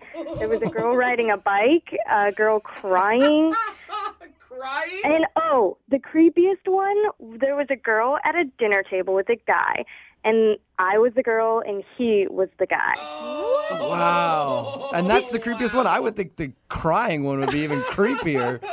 He never said that it was me, but, I mean, it looked exactly like me. Did you ask him? I mean, did you confront him? No, you don't confront someone like that. Yeah, no. I would have done the same thing. I would have just been like, all right, well, look at that. Look at the time. Time flies, huh? And I would have been out of there, too. Are you sure that it was you? Like, no question in your mind? No question, yeah. It was definitely me. Is there any, like, distinguishable feature that you have? Yeah, I have freckles, and he drew the freckles on the girl's face and everything. It was creepy. I thought it was really creepy him asking to sketch you in the first place. And then actually showing you pictures that look like you is way worse. Oh, come on. Give this guy a break. Like, obviously he's nervous and he didn't go about it the right way, but he was probably just trying to impress you. In a park? With sketches of me? He sounded well-intentioned. Yeah. Yeah, the whole thing was just way too creepy for me, and I couldn't handle it. That's understandable. You know what else is creepy, Rebecca? Jim is actually on the phone listening to this conversation and wants to talk to you right now. What? Yeah. I'm so sorry that you thought that was creepy. Oh, this just I'm isn't so normal. sorry. This is not normal. Those are not sketches of you. I'm so sorry. What do you mean they weren't me? They looked exactly like me. I mean, a lot of those I drew before I even knew you or, like, met you or saw you or anything. I mean, if there's a resemblance, it's totally a coincidence, I swear. The freckles? What about the freckles? Yeah, I don't know. I mean, maybe, like, I think freckles are cute, and I was drawing a girl with freckles, and then I saw you, and you... Maybe, like, you looked like something I had in my head already or whatever, but... Jim, are you sure you didn't sketch pictures of her before meeting her? No, definitely not. I mean, you know, like, you see images, and, like, if I had seen her face, maybe that worked its way into a drawing or whatever, but I swear I was not sitting at home, like, full Silence of the Lambs, like, sketching from your Tinder picture. Like, I swear to you. Come on, give him like the benefit of the doubt here. I think he sounds like a nice guy, and obviously he'd be attracted to you if he was drawing women who kind of looked like you before he even met you. I don't think I think the same way. This is just too much of a coincidence that we're on our first date and he shows me pictures and the girl looks just like me. Listen, Rebecca, I'm really sorry. Now I feel horrible that you thought that I was some kind of like sketchy, sorry, pun intended, like this freaky guy that was drawing you. I swear that is not what was going on. And I know the radio show thing is a little weird, and the whole thing is really weird, but I had a great time with you, and I think you're really cool, and I would love to just like reset and like hang out somewhere of your choosing. We can do something. No sketchbooks, like just hang out. I'm really sorry about this whole thing. It's so weird. I'm sorry. Yeah, I just can't get rid of the image of me looking at myself crying in your picture. I mean, what was I even crying about? It wasn't you. It's just it's an image. There's no like story or context. It's just a random person. It's just like a circumstance. There's no story behind it. Hey, Rebecca, would you like to go out with Jim again? We will pay for a second date. Oh, give him a second chance. I don't think so. I'm sure he's busy drawing other girls on Tinder. Oh my Are God, you sure? you're Is there so any mean to way? him. Is there any way that he could prove to you that these drawings aren't of you? Maybe you want to see him again. Like you guys could go out to a restaurant. He could show you the pictures again. You can look at them and maybe dissect them a little more. Maybe it was just in the moment. So you want me to schedule another date with some random guy that drew pictures of me ahead of time? That's what you want me to do right now? Oh my Yeah, God. you know what, Rebecca, you're right. Never mind. Forget I asked. Put it that way. Jim, Poor Jim. I'm sorry you did not get a successful second date. I knew I should have left the sketchbook at home. It's Yeah. just like Yeah, Maybe in the future do that. Leave the sketchbook at home. there will be a woman out there that appreciates your talents, Jim. I'm sure there will be.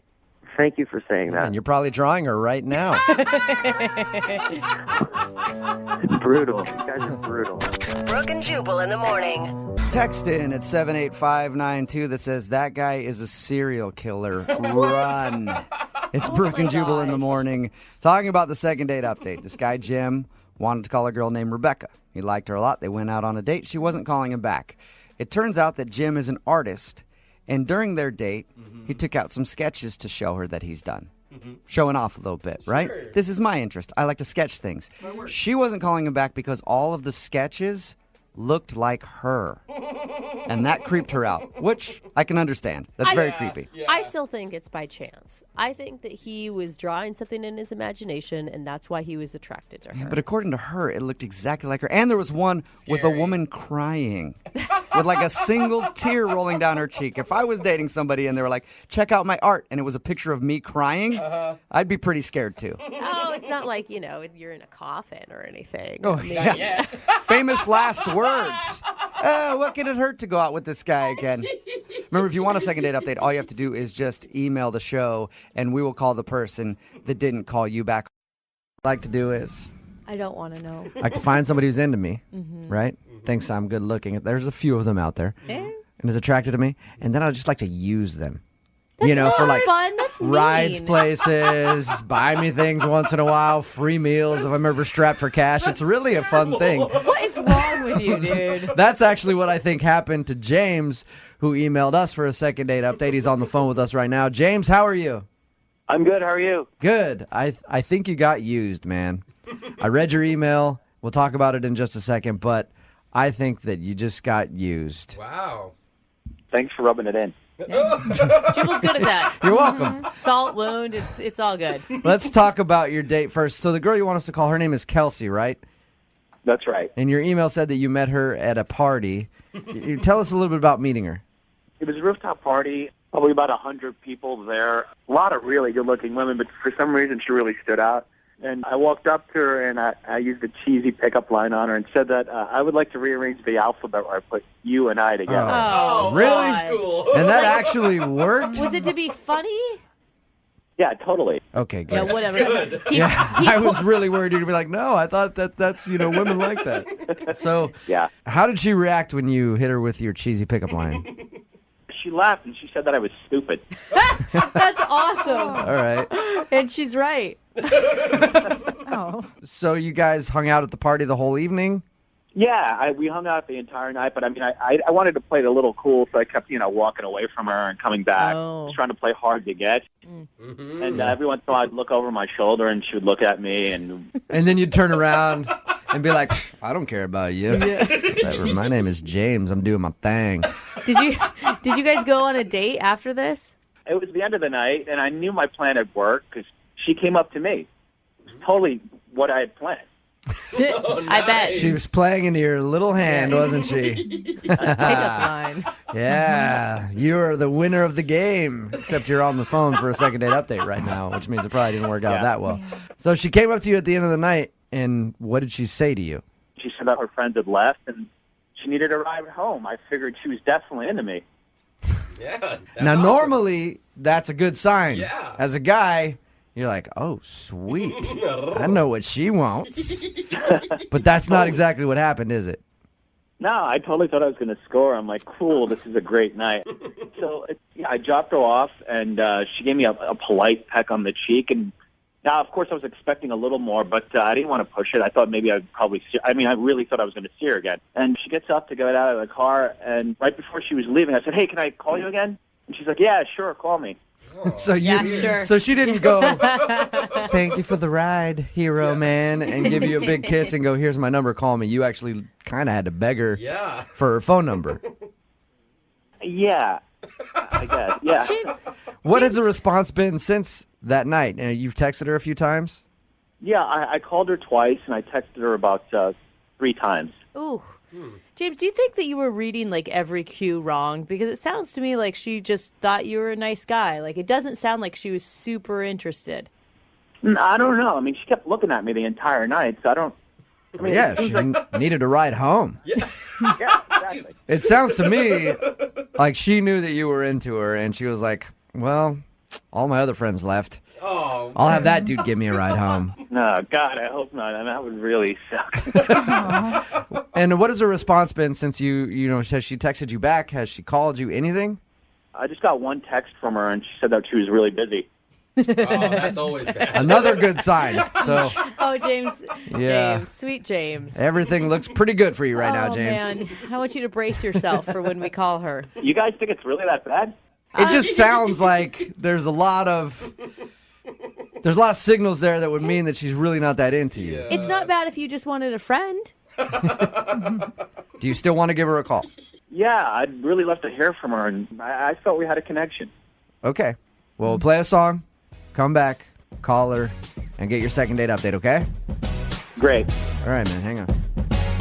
Moving 92.5. Brooke and Jubal in the mornings. Second date update. If you're just joining us for the second date update, James is on the phone. He wants us to call Kelsey.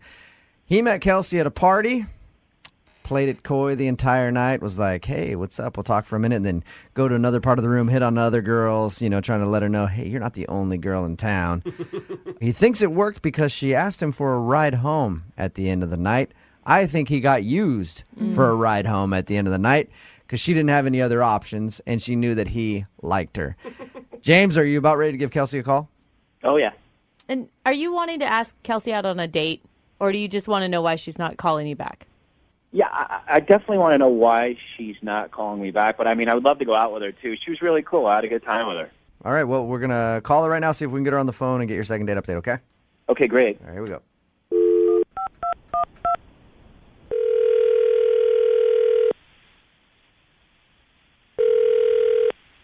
Hello, Hi, is Kelsey there? is this she? Hey, Kelsey, how are you? This is Jubal from Brooke and Jubal in the morning. I'm moving 92.5. From where? From the radio? Yes. Brooke and Jubal in the morning. I'm moving 92.5. Okay. Ring a bell? Yeah, I've heard of you guys. Yeah, Nice. How are you today? I'm okay. I am really wondering why you're calling me. We recently had a listener email us about you. Okay. It's someone that you met at a party. They liked you a lot, and they would love to take you out on a date. Okay. Who is it? That person's name is James. Yeah, I met him at a party. He was really nice. I love that response. You basically just verbally patted him on the head right did. now and told him to run You did. along. Is there something that you didn't like about James? Not even to give him a chance to go out on a date with him? I mean, I didn't even, that was a really crazy night. It was a really crazy night, and, Can I tell you what James told us about the evening? Okay. He said that he met you at a rooftop party, and you guys were flirty and stuff like that, and then at the end of the night, you came up and asked him for a ride home, which, to a guy, usually says, all right, I'm about to get some. Yeah. And usually, we're wrong about that. Yeah, but there we go. To a guy, that's what it means. So James thought you were definitely interested in him, and then he was kind of shocked when you got out of the car and didn't even ask for his number. He had to beg you to get your number, and now you just keep saying that you're busy and won't, go out with him. I know. I feel really bad about that. I do. I feel really bad about asking him for a ride, and My theory on the whole thing was that you didn't have any other option to get home, and you knew that he liked you, so you kind of used him for a ride. I mean, that's not completely the case. Completely. But it's 99.9%. I do feel bad. It was just such a crazy night, and I did like him, but something happened later, and it's just not going to work out. So you were interested in going out with him, but now you're not?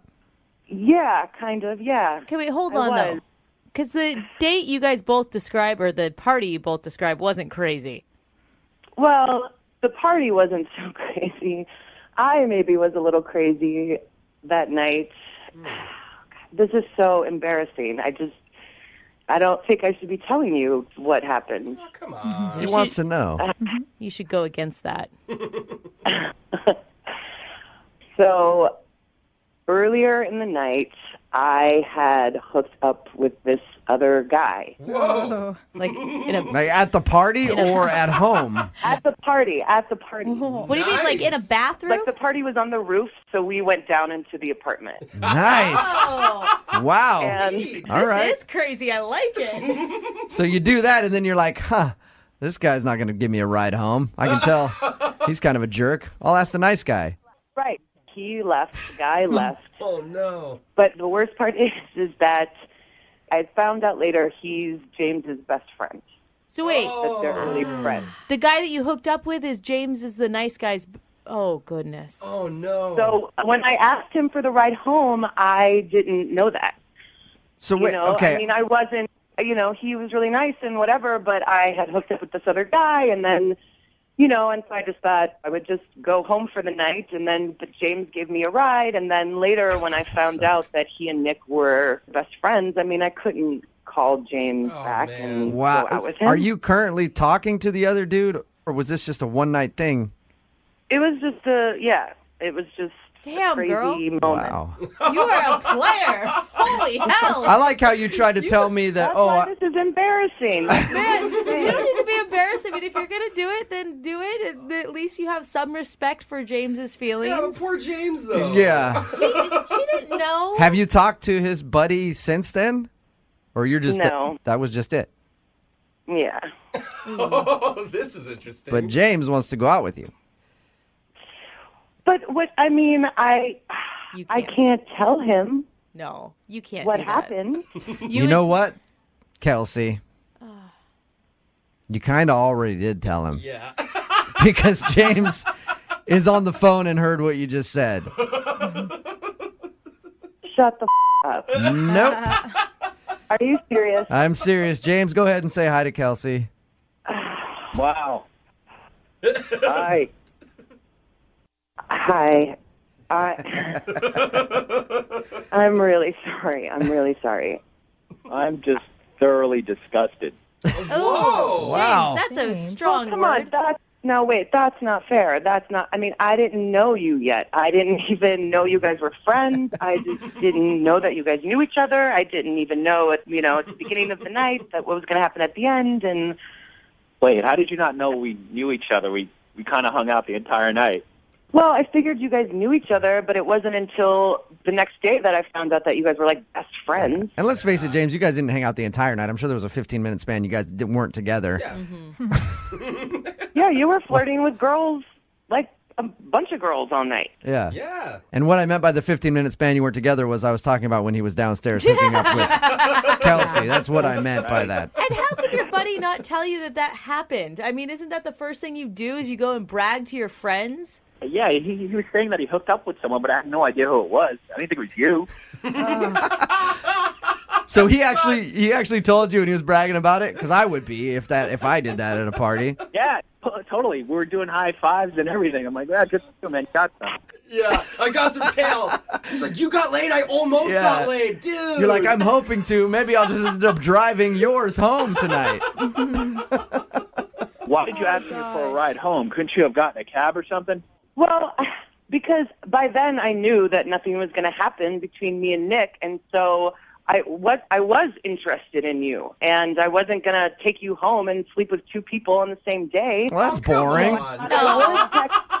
No, I thought I would text you back, but then when I found out that you and Nick were best friends, I assumed you knew. I assumed that you had found out. Thank God for your morals and decency. Which she does have. Thank you very much, James. Sure.